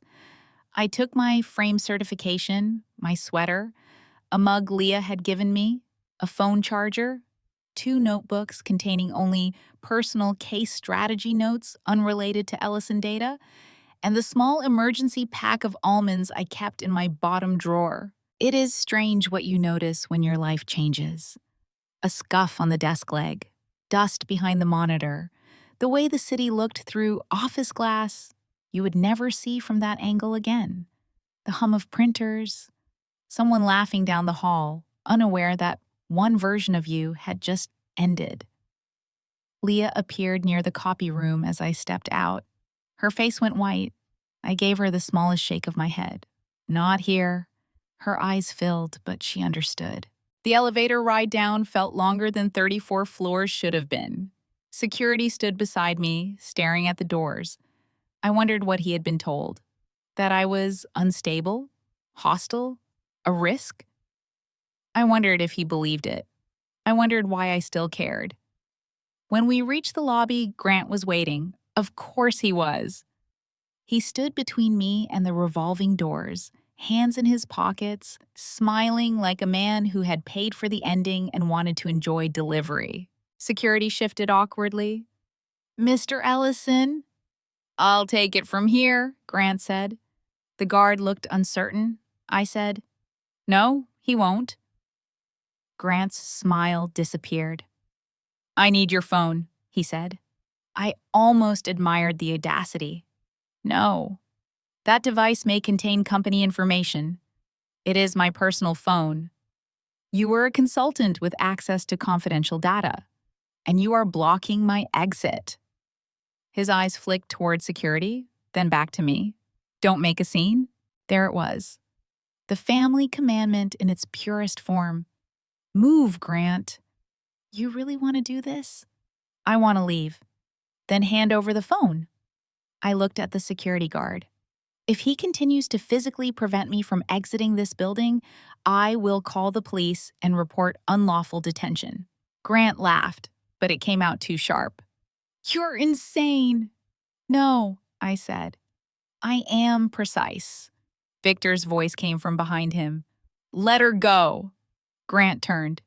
"Dad, now." For once, Grant obeyed.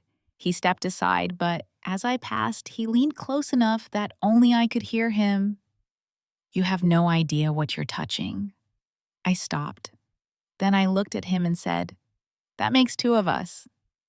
Outside, the air hit my face like cold water. I walked 3 blocks before I realized I was shaking. Not crying, not panicking, shaking. My body had waited until I was out of their building to admit that being publicly smeared, terminated, threatened, and nearly detained in the lobby had actually happened. I ducked into a coffee shop bathroom and locked the door. For 2 minutes, I stood with both hands on the sink and breathed. Then I opened my phone. More messages had arrived, more strangers, more insults. 2 threats vague enough to be dismissed by people who enjoy dismissing threats. 1 email from an anonymous account calling me a parasite. 1 comment asking whether anyone knew where I worked now. I saved them all. Then I called a lawyer whose number I had kept for years and never used. By the time I got home, my company access was gone. My email login failed. My badge app had been disabled. My name had probably been erased from active consultant lists, my office reassigned, my work reduced to whatever narrative Victor wanted others to believe. They thought they had cut me off from the system. They did not understand that I had spent years building a life around systems that lie. At 8:19 p.m., Grant left me a voicemail. His voice was lower than usual, rough at the edges. Maybe he had been drinking, maybe he had finally realized firing me had not made the evidence disappear. "No one will believe you over this family," he said. "You've always known you didn't belong. You should have taken the money and crawled away grateful. Keep pushing, and I'll make sure the whole world knows exactly what you are." The message ended with his breathing, then a click. I listened once, only once. Then I saved the audio file under threats. I backed it up twice. After that, I sat in the dark of my apartment with my laptop open, looking at the folders inside Project Ledger. Vegas reimbursement, executive cards, vendor review, payroll irregularities, threats, Reese Capital, DNA, Malcolm Reese, ownership, Celeste timeline. I was unemployed, publicly smeared, cut off from company systems, possibly unsafe. And for the first time in my life, I felt free because I no longer had to stand inside Victor's building pretending it was a home. I no longer had to let Grant define the shape of the room. I no longer had to protect Celeste from questions she had spent my whole life avoiding. They had pushed me out, but they had also removed the last emotional excuse I had for staying quiet. The next morning, before I called counsel again, before I responded to June Cartwright's first message, before I understood what Reese Capital truly meant, I opened the voicemail transcript and read Grant's words one more time. "You've always known you didn't belong." For once, he was right. I did not belong to him. I did not belong to Victor. I did not belong to the lie they called family. They thought firing me took away my access. They didn't know I had already found the door under the floor. June Cartwright called me at 9:08 the next morning. I almost did not answer because I did not recognize the number. And after Bree's video, unknown numbers had started to feel less like inconvenience and more like risk. But the voicemail icon appeared before I could decide what to do. Then a text followed immediately. "Miss Ellison, my name is June Cartwright. I represent the estate of Malcolm Reese. Your DNA result triggered a legal review. Please contact me at your earliest convenience." I read it 3 times. Malcolm Reese? Not a search result. Not an article. Not a dead face on my laptop screen. An estate? A lawyer? A door opening from the other side. I called her back with my pulse beating in my throat. June's voice was calm, older than I expected, and professionally warm in the way experienced attorneys are when they know emotion is present but cannot be allowed to drive the car. "Ms. Ellison," she said, "thank you for returning my call." "Nora," I said, "please."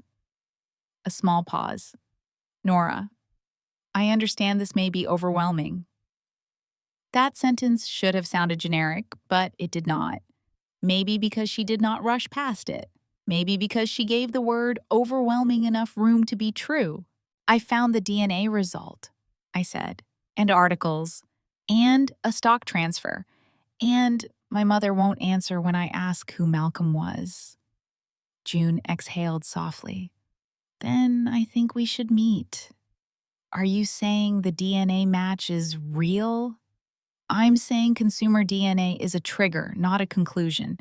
It is strong enough to require review, but not enough for court recognition by itself." Court recognition. The phrase pulled me out of grief and into procedure, which was the closest thing I had to oxygen. "What happens next?" I asked. "Independent chain of custody testing," June said. "A legally supervised sample from you, comparison against preserved genetic material and verified estate records. If confirmed, we petition for recognition of biological heir status. After that, we address estate rights and unresolved ownership claims." I gripped the edge of my desk. Unresolved ownership claims against whom? June was quiet for one beat too long. Ellison Meridian Group. The name landed between us. I turned toward the window. Morning light sat cold on the glass towers downtown, including Victor's. The building looked exactly as it had the day before. Solid, untouchable, certain of itself. But a woman who represented a dead man's estate had just said unresolved ownership claims. And suddenly, the skyline looked less like power and more like evidence. "When can we meet?" I asked. "Today, if you're available." "I'm unemployed as of yesterday." "I'm sorry." "Don't be," I said. "It may have improved my schedule." For the first time, June laughed. Her office was in an older building 12 blocks from the courthouse, the kind with brass elevator doors, dark wood paneling, and carpets that had absorbed decades of secrets. No glass walls, no corporate art chosen by committee, no receptionist with a headset and a smile sharpened by fear. Just a quiet waiting room, shelves of legal volumes, and a framed black and white photograph of the city before Victor ever put his name on part of it. June Cartwright was in her early 60s with silver hair cut just below her chin and eyes that missed nothing without making a performance of it. She wore a charcoal suit, no visible jewelry except a plain watch, and she greeted me with both hands around mine. That nearly undid me, not because it was dramatic, because it was gentle. "Come in," she said. Her conference room already had a file box on the table. Not a folder, a box. My knees weakened a little when I saw Malcolm Reese printed on the label. June noticed but did not comment. She gestured for me to sit, then placed a legal pad in front of herself. "Before we discuss the estate," she said, "I want to be clear about something. I do not know yet what you want from this. Some people want money, some want history, some want acknowledgement, some want nothing after the shock passes. My job is not to decide that for you. I want the truth." She nodded once, as if she had expected that answer and respected the danger of it. "Then we start carefully." She explained the verification process in detail. The consumer test had matched me to an estate-managed profile built from Malcolm's preserved medical samples and a prior genealogical file maintained by his relatives. That match was strong, but courts required more. A certified laboratory would collect my sample. Chain of custody would be documented from identification through analysis. No home kit, no casual upload, no room for Victor's attorneys to call it contaminated, misunderstood, or manipulated. "Victor will fight it?" I asked. "If he has reason to fear the result, yes." "He does." June's eyes sharpened. I placed a copy of the post-death stock transfer on the table, then the Valbridge payment record, then a printed timeline connecting Malcolm's death, Celeste's resignation, her marriage to Victor, and my birth. June did not interrupt. She read every page. That alone made my chest ache. My family had spent years reacting to my evidence as if facts were bad manners. June treated each document like it deserved to exist. When she finished, she removed her glasses. "You're a forensic accountant," she said. "Yes.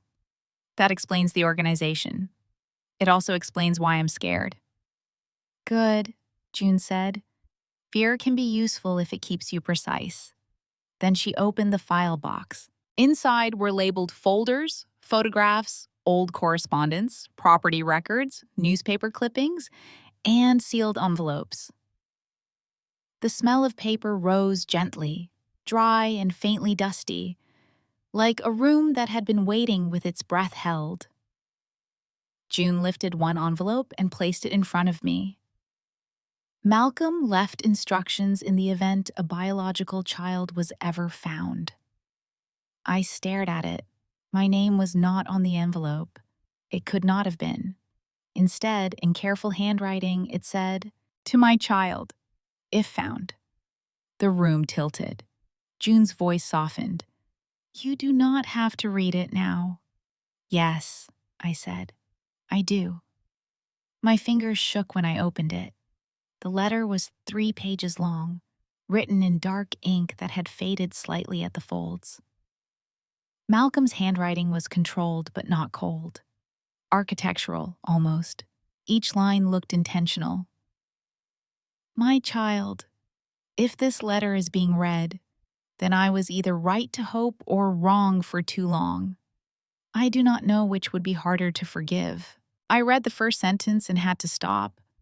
June looked away, giving me privacy inside a room where privacy was impossible. I forced myself to continue. Malcolm wrote that he had loved a woman named Celeste Hartwell. He wrote that their relationship had been complicated, hidden, and reckless. He wrote that when he began to suspect she was pregnant, she told him the child was not his.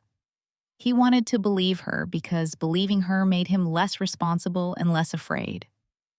Then doubt took root. He hired an investigator quietly, but legal pressure followed. Victor warned him that any accusation against Celeste would destroy her reputation and destabilize the company. Malcolm delayed. He told himself he needed proof. He told himself business survival mattered. He told himself time would clarify what courage had not.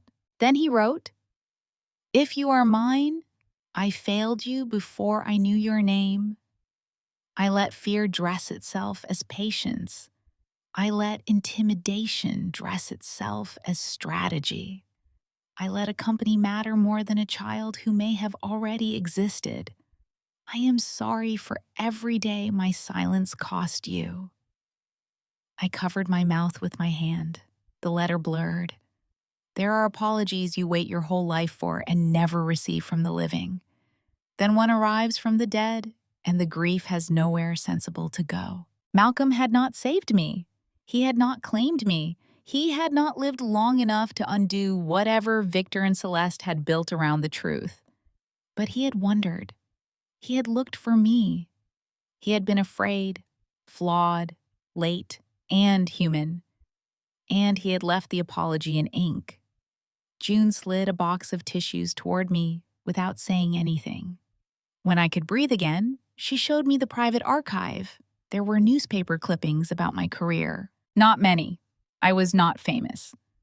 But Malcolm's estate had copies of 2 professional announcements, 1 award ceremony photo, and an article quoting me in a financial ethics panel.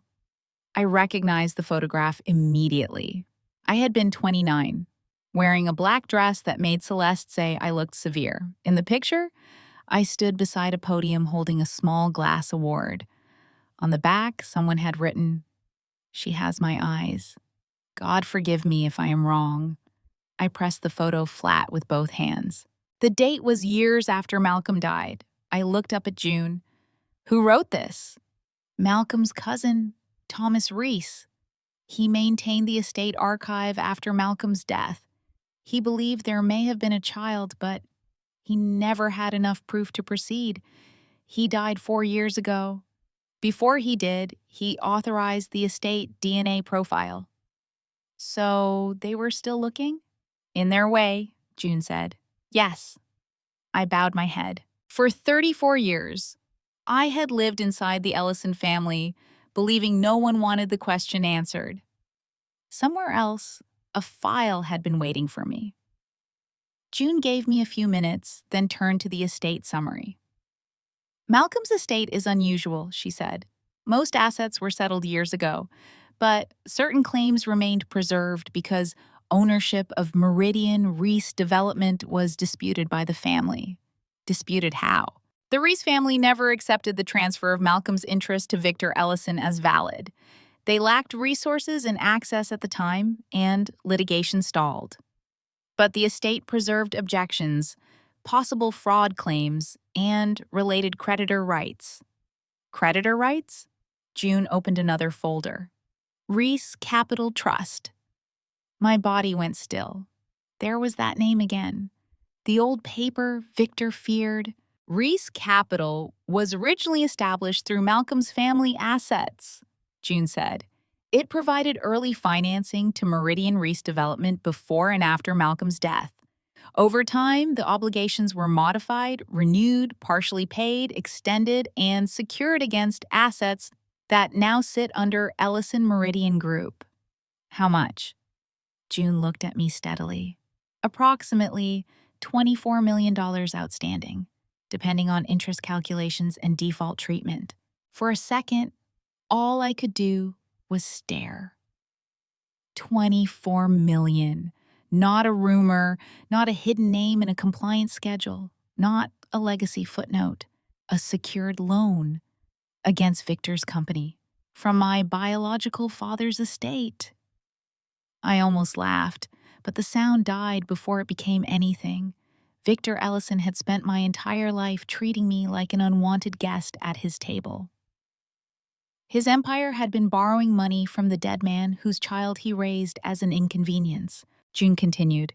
The loan documents include compliance requirements, annual certifications, no material misrepresentation, no fraud, no undisclosed ownership disputes, no misuse or commingling of restricted funds, no internal control failures that materially affect collateral or operations. I was already reaching for my notebook. Repeat those. She did. Fraud, false reporting, misrepresentation, commingling funds, internal control failures, undisclosed ownership disputes. Each default trigger landed like a key turning in a lock. Vegas reimbursement, fake vendors, executive cards, payroll reserve, forged ownership transfer, Celeste payment, grants threats, Victor's certifications. I knew then that Project Ledger was no longer just protection. It was leverage. June watched me write. You recognize the significance, she said. I recognize that Victor has likely been signing compliance certificates while concealing several default events. Can you support that? I looked at the file box, then at the copies I had brought, then at Malcolm's letter, then at the loan summary. Not fully yet, I said, but enough to know where to look. That is the correct answer. I glanced up. June smiled faintly. People who say they can prove everything after one morning usually cannot prove much. People who know what remains missing are more useful. For the first time since the birthday dinner, I felt something steadier than rage. I felt alignment, not happiness, not relief. Those were too soft for what was happening. This was colder, cleaner, the feeling of scattered facts forming a structure strong enough to stand inside. Before I left, June gave me certified copies of preliminary estate documents, the independent testing appointment details, and a summary of potential heir recognition procedures. She did not promise victory. She did not tell me justice was simple. She did not insult me with certainty. She said, "Move carefully, Nora. If what you suspect is true, your existence threatens a great deal of money." I know. No, she said gently. You are beginning to know. On the sidewalk outside her office, I stood in afternoon light with Malcolm's letter copied and sealed in my bag. The city moved around me, indifferent and loud. Cars honked, people passed with coffee and phones and errands. Somewhere downtown, Victor's building still reflected the sky as if it had every right to it. But beneath that building was debt. Beneath the debt was old paper. Beneath the old paper was Malcolm Reese. And for the first time, I was not standing outside the family begging for a place in their story. I was standing at the edge of my father's record. Victor spent 34 years treating me like an unwanted guest. His company had been borrowing money from my father's estate the entire time. The mandatory creditor review arrived on a Tuesday morning wrapped in language so polite it looked harmless. That was how serious legal danger often appeared, not with sirens, not with shouting, not with a dramatic knock at the door, just a PDF on law firm letterhead attached to an email sent at 8:04 a.m. requesting books, records, compliance certifications, collateral schedules, internal control documentation, executive expense support, vendor files, payroll reserve activity, and any documents relating to ownership history or disputed interests involving Meridian Reese development. June sent me a copy 5 minutes after it went out. Her message said only, "Delivered." I sat at my kitchen table in silence, reading the demand again and again. Reese Capital Trust, acting through a state council, hereby requests immediate access to records pursuant to the secured loan agreements and related covenant provisions. Immediate access? Records? Covenant provisions. Words Victor had spent decades believing he could manage now stood in a straight line pointed directly at his building.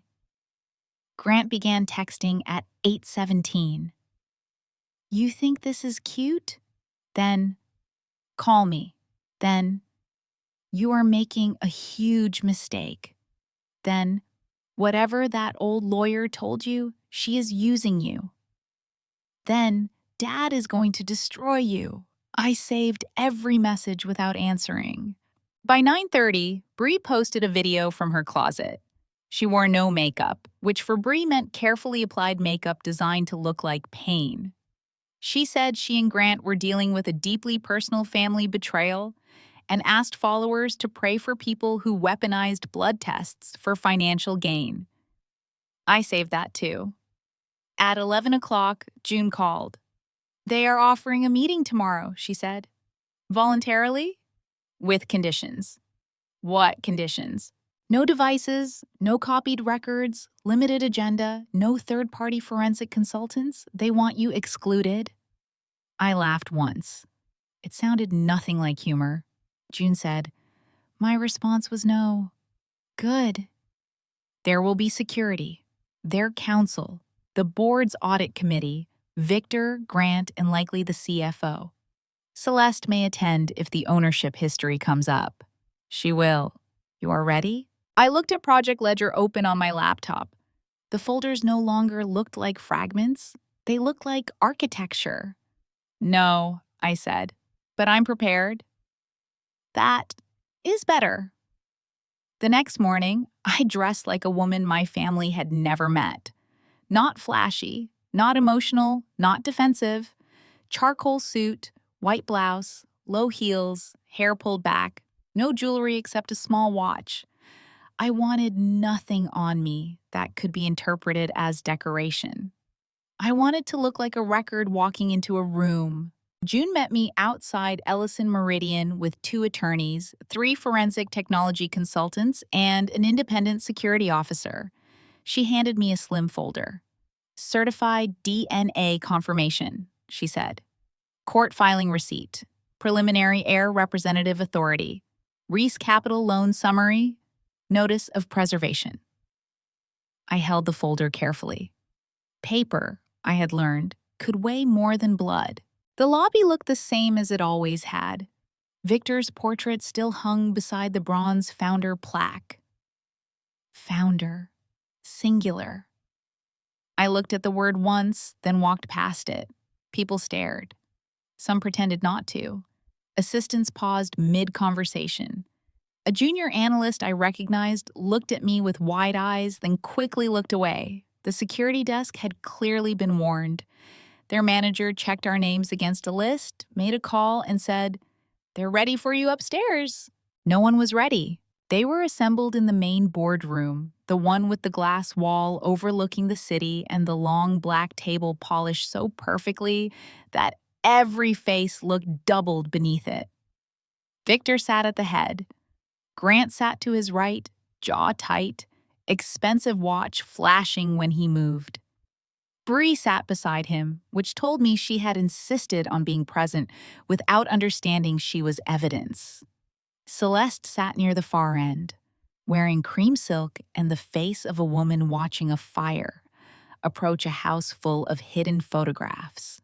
Elliot Vance sat with a binder in front of him, pale and silent.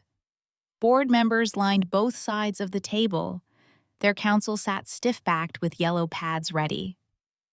Everyone looked at me when I entered, but no one greeted me like family. That was fine. I had not come as family. Victor spoke first. This is unnecessary. June did not sit until I did. Then she placed her folder on the table and said, "Your opinion is noted." Grant scoffed. "Is this supposed to scare us?" "No," June said. It is supposed to create a record. That shut him up for half a second. Victor slid an envelope toward me. I did not touch it. "What is that?" June asked. "A practical resolution," Victor said. $75,000, severance, mutual non-disparagement, and a clean separation. Nora withdraws her allegations, apologizes to Grant and Brielle for the reputational harm she has caused, and all parties move forward privately. Bree lifted her chin as if the apology were already overdue. I looked at the envelope, then at Victor. "You raised me for 34 years, I said. "And that is still the number you think I'm worth?" His mouth tightened.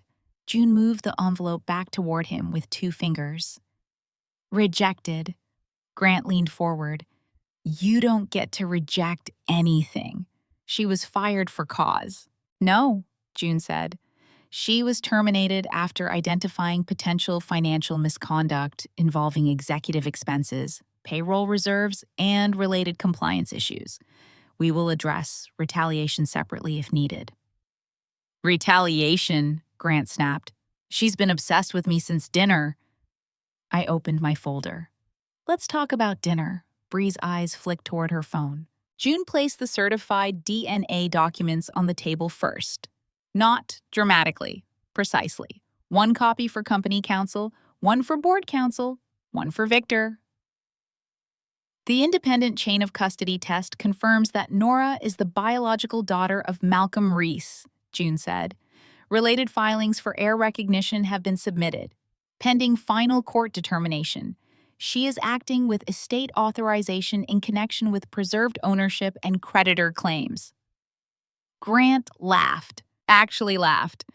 It was short, ugly, and relieved, as if he thought the sentence was ridiculous enough to save him. Then company counsel leaned toward Victor and whispered. Grant stopped laughing. Victor had not moved, not visibly.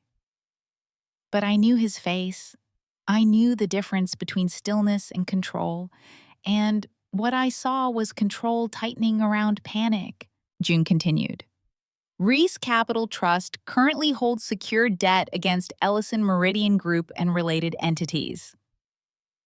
Approximate outstanding exposure is $24 million, subject to interest, default treatment, and enforcement costs. The loan documents grant inspection rights upon reasonable concern regarding misrepresentation, fraud, internal control failures, undisclosed ownership disputes, and improper use of restricted funds."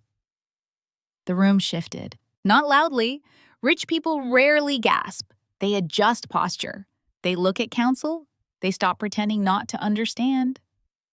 Grant looked at Victor. "What is she talking about?" Victor did not answer. That was when the first crack opened. June nodded to me. I connected my laptop to the boardroom screen.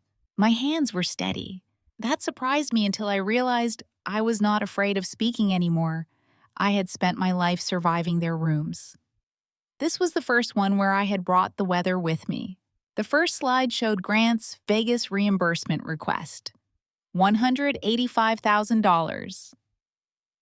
Strategic Investor Outreach, Western Region. No investor names were provided, I said. No meeting agenda, no attendee list, no business purpose support.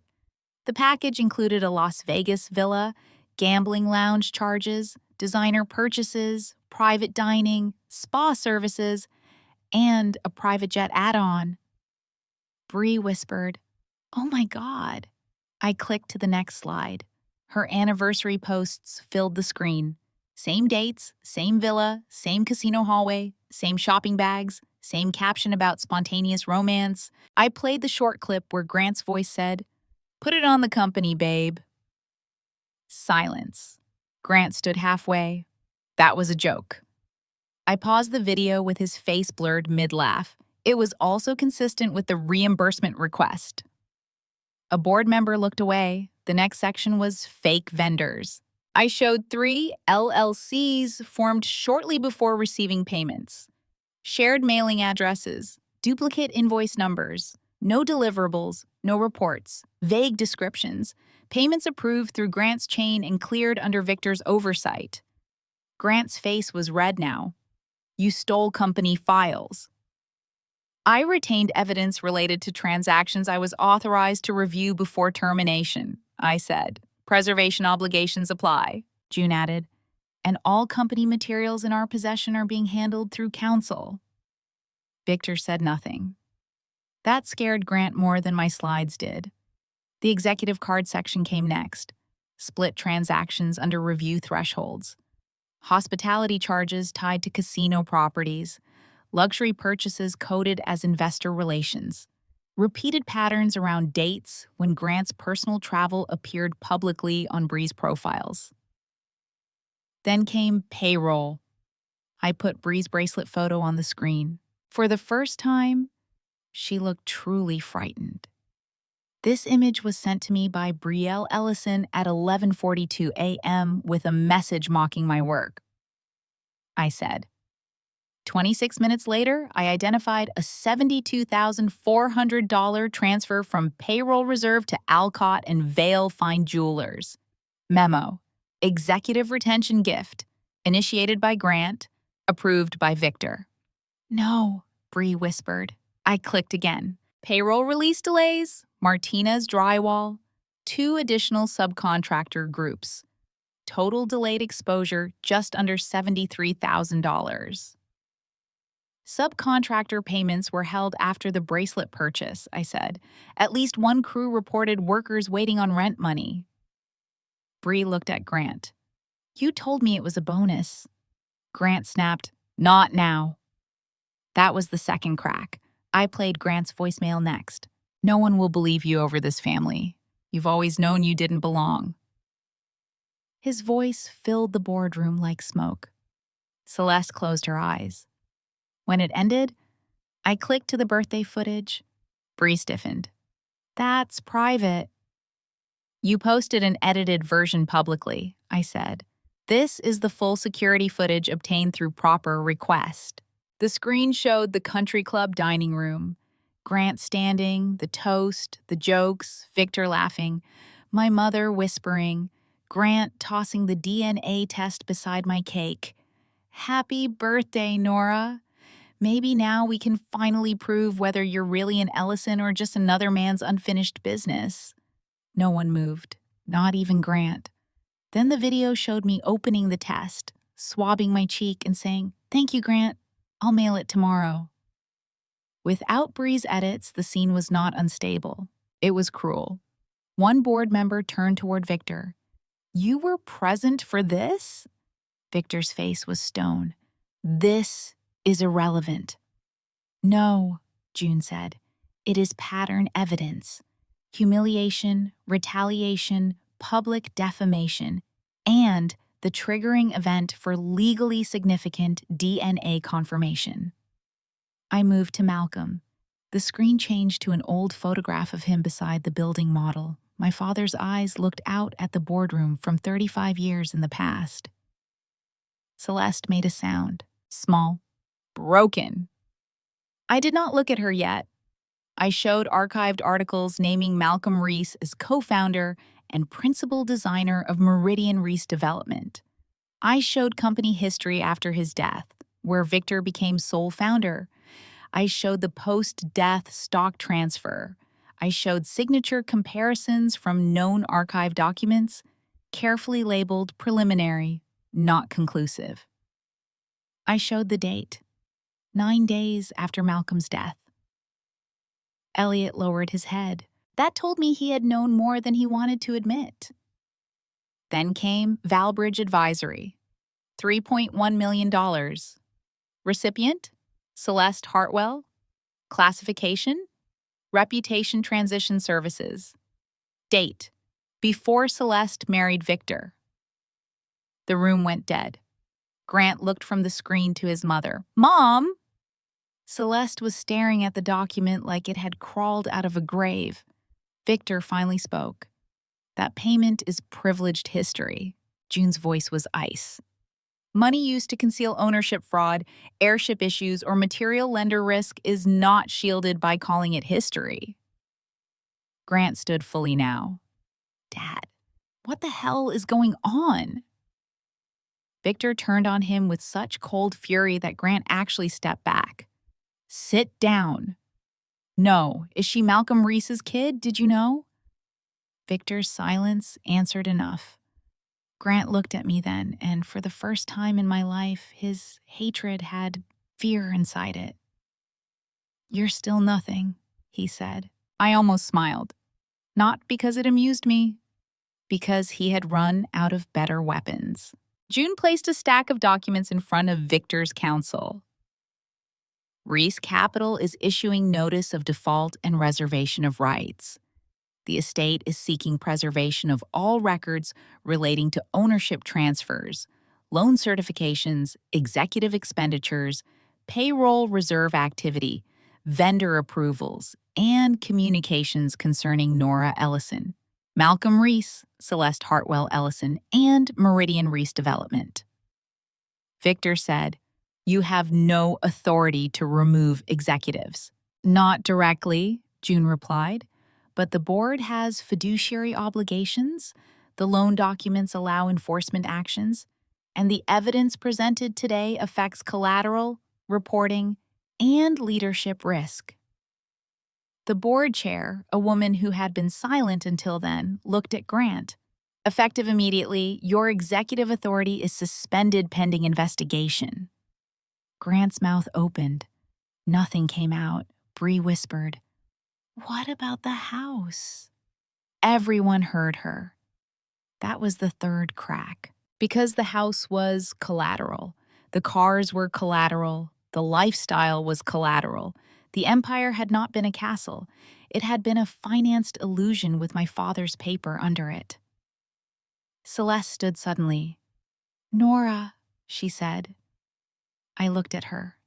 Her face had collapsed in a way I had never seen. Without control, she looked older, smaller, almost human.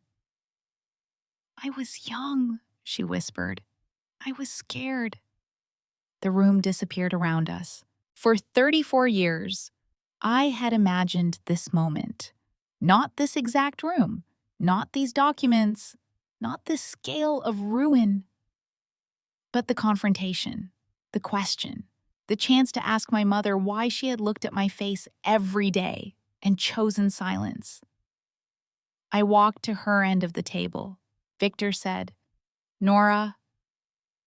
I ignored him. Celeste reached for me, then stopped before touching my sleeve. "I didn't know how to protect you," she said. The words landed softly, too softly for what they were trying to cover. I looked at the Valbridge payment on the screen, then at Malcolm's face, then back at her. "Did you protect me?" I asked. "Or did you negotiate me?" She flinched as if I had slapped her. Tears filled her eyes. "It wasn't like that." "Then tell me what it was like." Her mouth trembled. "Victor said Malcolm would ruin everything. He said no one would believe me. He said the company would collapse, that I'd be blamed, that the child would have no future if I made trouble." "The child," I repeated. Her tears spilled over. I nodded slowly. "You were scared. I was unborn. Only one of us got sold." Celeste covered her mouth. I turned away before pity could betray me. June had the documents ready. Removal of Grant from executive authority pending investigation. Notice of default and loan acceleration rights. Authorization for collateral enforcement review. Preservation order. Referral package to outside authorities. Company counsel protested. Board counsel requested recess. Victor demanded private discussion. Grant cursed. Bree cried quietly into her phone until June told her all devices in the room were subject to preservation notice. Through it all, I signed where June told me to sign, not because I fully understood every downstream consequence, because I understood enough. The first signature was clean. The second was steadier. By the third, the old version of me, the one who wanted one perfect performance to earn a family, felt very far away. When it was done, I reached into my bag and took out the original DNA test box. I had kept it after the result. I did not know why at first. Maybe evidence, maybe grief, maybe because it was the last thing Grant had handed me before his world began telling the truth. I placed it on the boardroom table in front of him. He stared at it. "You wanted proof I wasn't an Ellison," I said. "You were right." His face twisted. "I'm a Reese, and this was never your company to inherit." No one spoke. Outside the glass wall, the city kept moving. Cars flowed between towers. Sunlight flashed off windows. Far below, people crossed streets without knowing a family empire had just begun falling in a room above them. That morning, I did not destroy my family. I corrected the ownership record. The collapse did not happen all at once. That surprised me. I think some wounded part of me expected justice to arrive like a storm, loud enough to make everyone who had ever laughed at my silence look up in fear at the same moment. But consequences are rarely that cinematic. They come like structural failure. One crack appears, then another, then a wall that looked solid yesterday begins to lean, and people finally admit the building was never safe. The first thing to fall was Bree's story. By noon, the full birthday video had reached places her edited clip never should have gone. Not from me. June was careful about what we released and when. But people in wealthy rooms love secrets until the secret threatens their own exposure. Someone from the country club leaked it. Someone from the board shared it. Someone who had watched Bree profit from my humiliation decided it was safer to stand on the other side of the room. Bree's followers turned faster than she had gained them. 1 hour, she was posting about betrayal and boundaries. The next, her comments were full of people quoting Grant's line back at her. Another man's unfinished business. They asked why she had edited the video. They asked why she had recorded me in the first place. They asked how a diamond bracelet bought from payroll reserve money fit into her image of soft luxury and feminine grace. Her first response was denial, then tears, then a statement written by someone expensive. She claimed she had never known the source of the funds. She claimed the birthday clip had been shared in a moment of emotional distress. She claimed she loved all families and would be taking time offline to heal. She stayed offline for 12 minutes. By evening, 2 brands had paused partnerships. By the next morning, 4 had dropped her completely. A jewelry company deleted a campaign featuring her wrist. A skincare sponsor said it had become aware of allegations inconsistent with its values, which was corporate language for your scandal is now more expensive than your face. The bracelet was seized as evidence 3 days later. Bree cried when they took it. I wish I could say that made me feel powerful. It did not. Watching someone lose jewelry, purchased with other people's wages, is not satisfying in the clean way you imagine.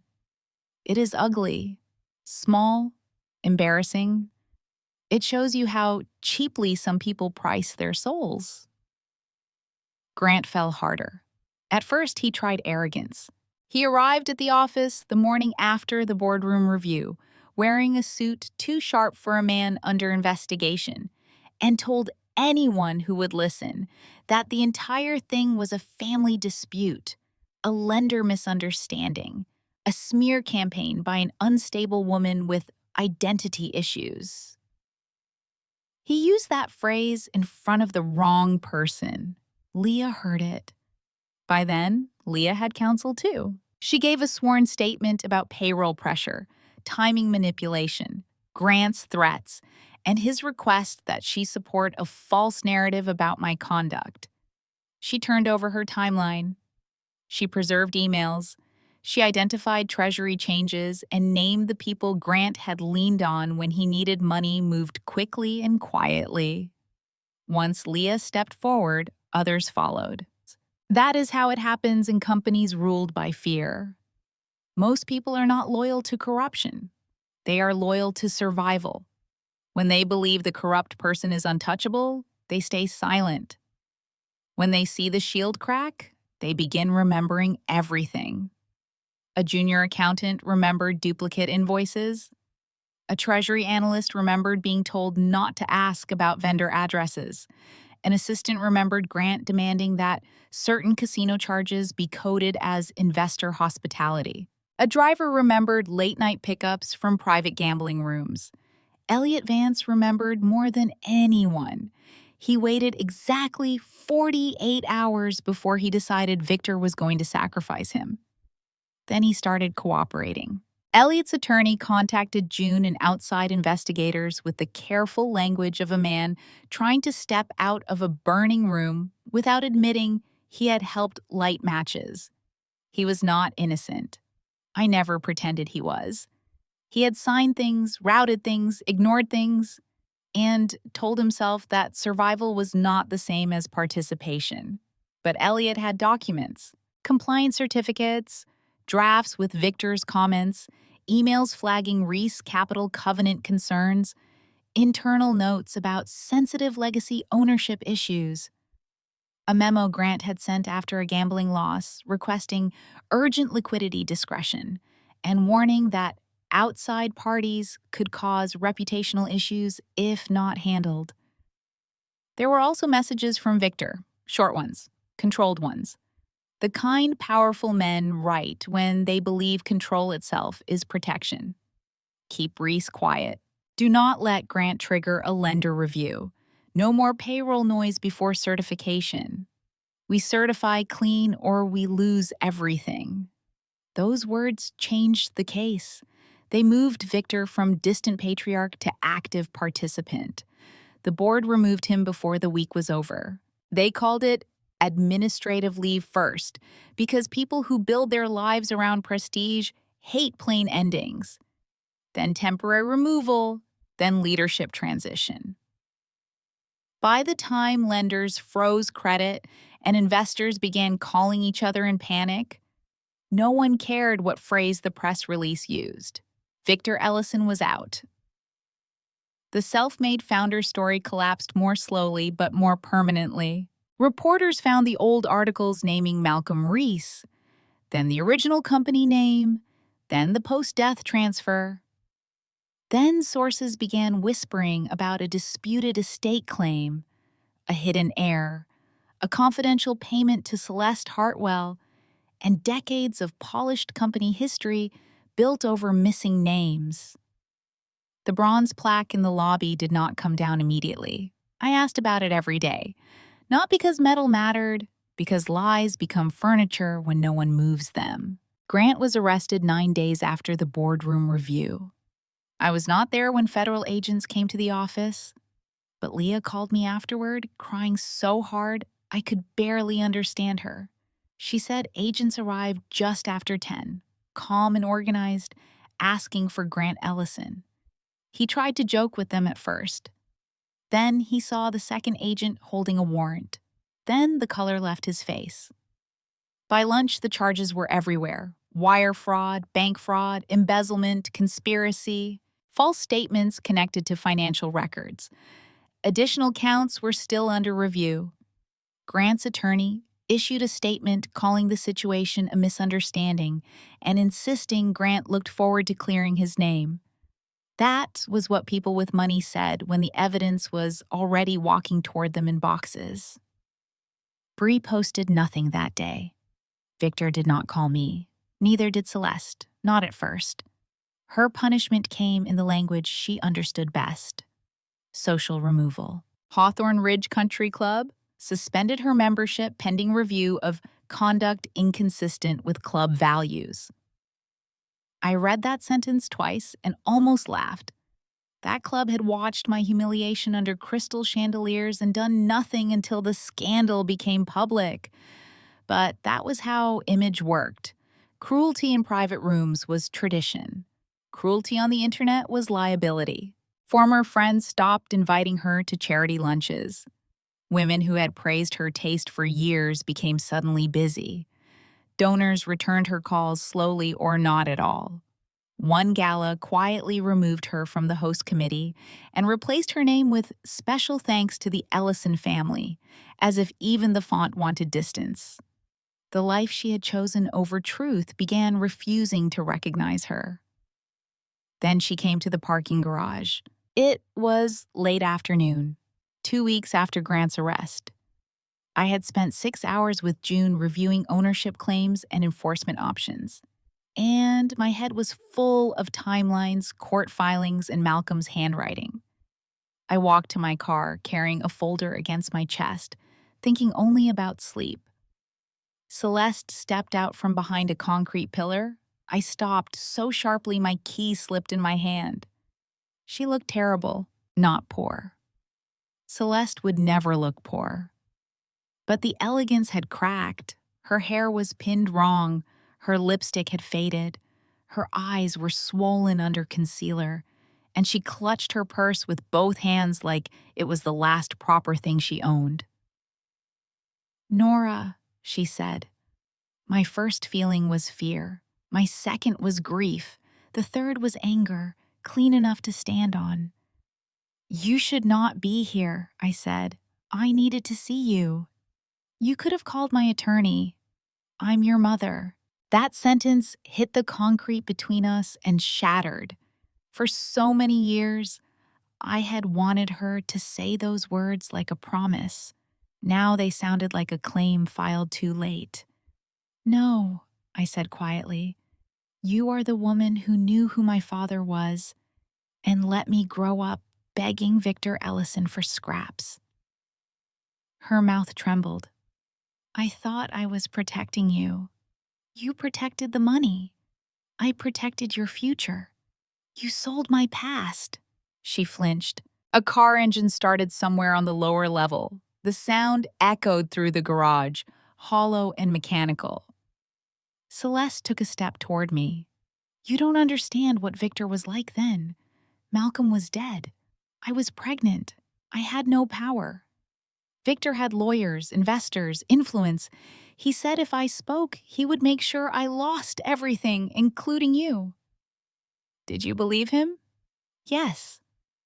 "Then why did you stay after I was born?" Her face crumpled. That was the question, wasn't it? Fear might explain a trapped young woman making one terrible choice.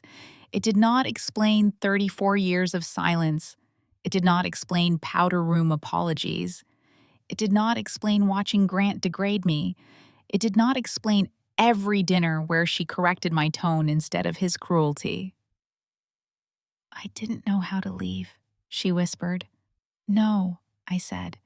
"You didn't want to lose what staying gave you." She covered her mouth, but the tears came anyway. The old Nora would have moved toward her, comforted her, reduced the damage, translated her failure into something softer so neither of us had to name it. I did not move. Celeste wiped her face quickly. "Please don't take everything." There it was. Not forgive me, not tell me how to repair this. Please don't take everything. I looked at her then and understood that some people mistake consequences for theft because they have spent so long living with things that were never rightfully theirs. "I am not taking everything," I said. "I am identifying what was stolen." "Nora, please." I stepped back and raised my phone. "Leave. If you approach me again outside counsel, I will treat it as harassment." Her eyes widened. "You would do that to your own mother?" I pressed record. "I already told you what I would do." For a moment, I thought she might collapse. Instead, she straightened, because posture was the last country where Celeste still ruled. Then she walked away. The next morning, June had her served with a protective order. I expected to feel guilty. I did not. What I felt was silence, not peace. Peace was too generous. Silence was different. Silence was the absence of the machine that had been running in my chest since childhood. the machine that monitored everyone's mood, the machine that measured danger in Victor's pauses and Grant's smiles and Celeste's trembling hands, the machine that told me love might still arrive if I made myself easier to forgive for existing. It stopped, and in the quiet it left behind, I finally heard my own life. Grant was awaiting trial. Bree was losing sponsors. Victor was fighting removal, lender enforcement, and possible criminal exposure. Celeste had been locked out of the society she had chosen over me. Elliot was cooperating because self-preservation had finally turned useful. The board was pretending shock. The press was pretending discovery. Everyone was pretending they had not benefited from looking away. I had thought revenge would feel like fire. I thought it would burn through me, bright and satisfying, leaving nothing but victory where pain had been. But mostly, it felt like standing in a room after a machine finally stopped screaming. You notice the dust, you notice the damage, you notice what can be repaired and what cannot. You realize justice does not return your childhood. It does not introduce you to your father. It does not make your mother brave or your brother kind. It only tells the truth loudly enough that the lie can no longer live comfortably. And for that, I was grateful. Not happy. Grateful. I had spent my life thinking revenge would feel like fire. Mostly, it felt like silence after a machine finally stopped. The first time I walked into Malcolm Reese's preserved drafting room, I understood why some ghosts do not need to haunt. They wait. The room was on the second floor of an old brick building the Reese estate still owned near the river. It had not been used as an office in decades, but it had been maintained with a tenderness that made my chest hurt. Dust had not been allowed to win. The long drafting table still sat beneath tall windows. Rolled blueprints rested in wooden slots along one wall. A brass lamp leaned over the desk as if Malcolm had stepped away for coffee and might return any minute to adjust a line. I stood in the doorway for a long time. June waited behind me without speaking. After everything that had happened, silence no longer frightened me. This silence was different from the one in Victor's house. That silence had been full of warnings. This one was full of presence. I walked to the drafting table and touched the edge. The wood was smooth from use. Here was where my father had built things before Victor built a myth over him. Here was where he had drawn windows, streets, courtyards, homes, places where other people would live their lives without ever knowing the man who imagined the ground beneath them. For weeks after the collapse, the legal process moved with brutal patience. Ellison Meridian did not disappear overnight. Companies that large rarely do. They restructure, they shed names, they sell assets, they negotiate with creditors while pretending choice still exists. The board appointed interim leadership. Grant was removed permanently from all executive roles. Victor fought, delayed, appealed, threatened, then discovered that rage did not rewrite loan documents. Bree vanished from public life after her attorneys advised her that crying online was not a defense strategy.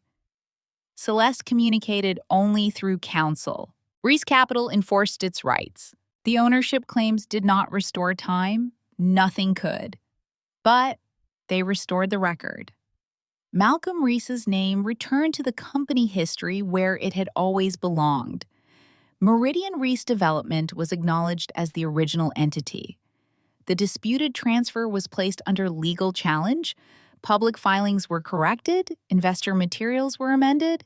Every polished sentence about Victor's singular genius was pulled apart and rebuilt with the missing name restored. Eventually, the reorganized company became Reese Development Trust. Not mine alone. I did not want a throne. Thrones were what men like Victor built so they could mistake height for legitimacy. The trust structure was cleaner, stricter, harder to corrupt quietly, independent oversight, external audits, no family override rule, no executive payment without documented purpose and review, no payroll reserve access for discretionary expenses, vendor verification, whistleblower channels that reported outside the executive chain, conflict of interest disclosures with consequences attached. Leah helped design the payroll protection policy.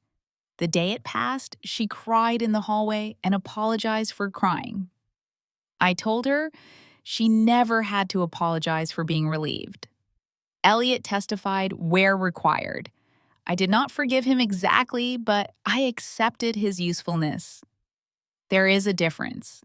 Some people come to the truth because it is right. Others arrive because the lie stops protecting them. The result can still matter, even if the root was ugly. As for Grant, the last time I saw him before trial, he looked smaller without the rooms that used to agree with him. He still glared at me like I had stolen his birthright.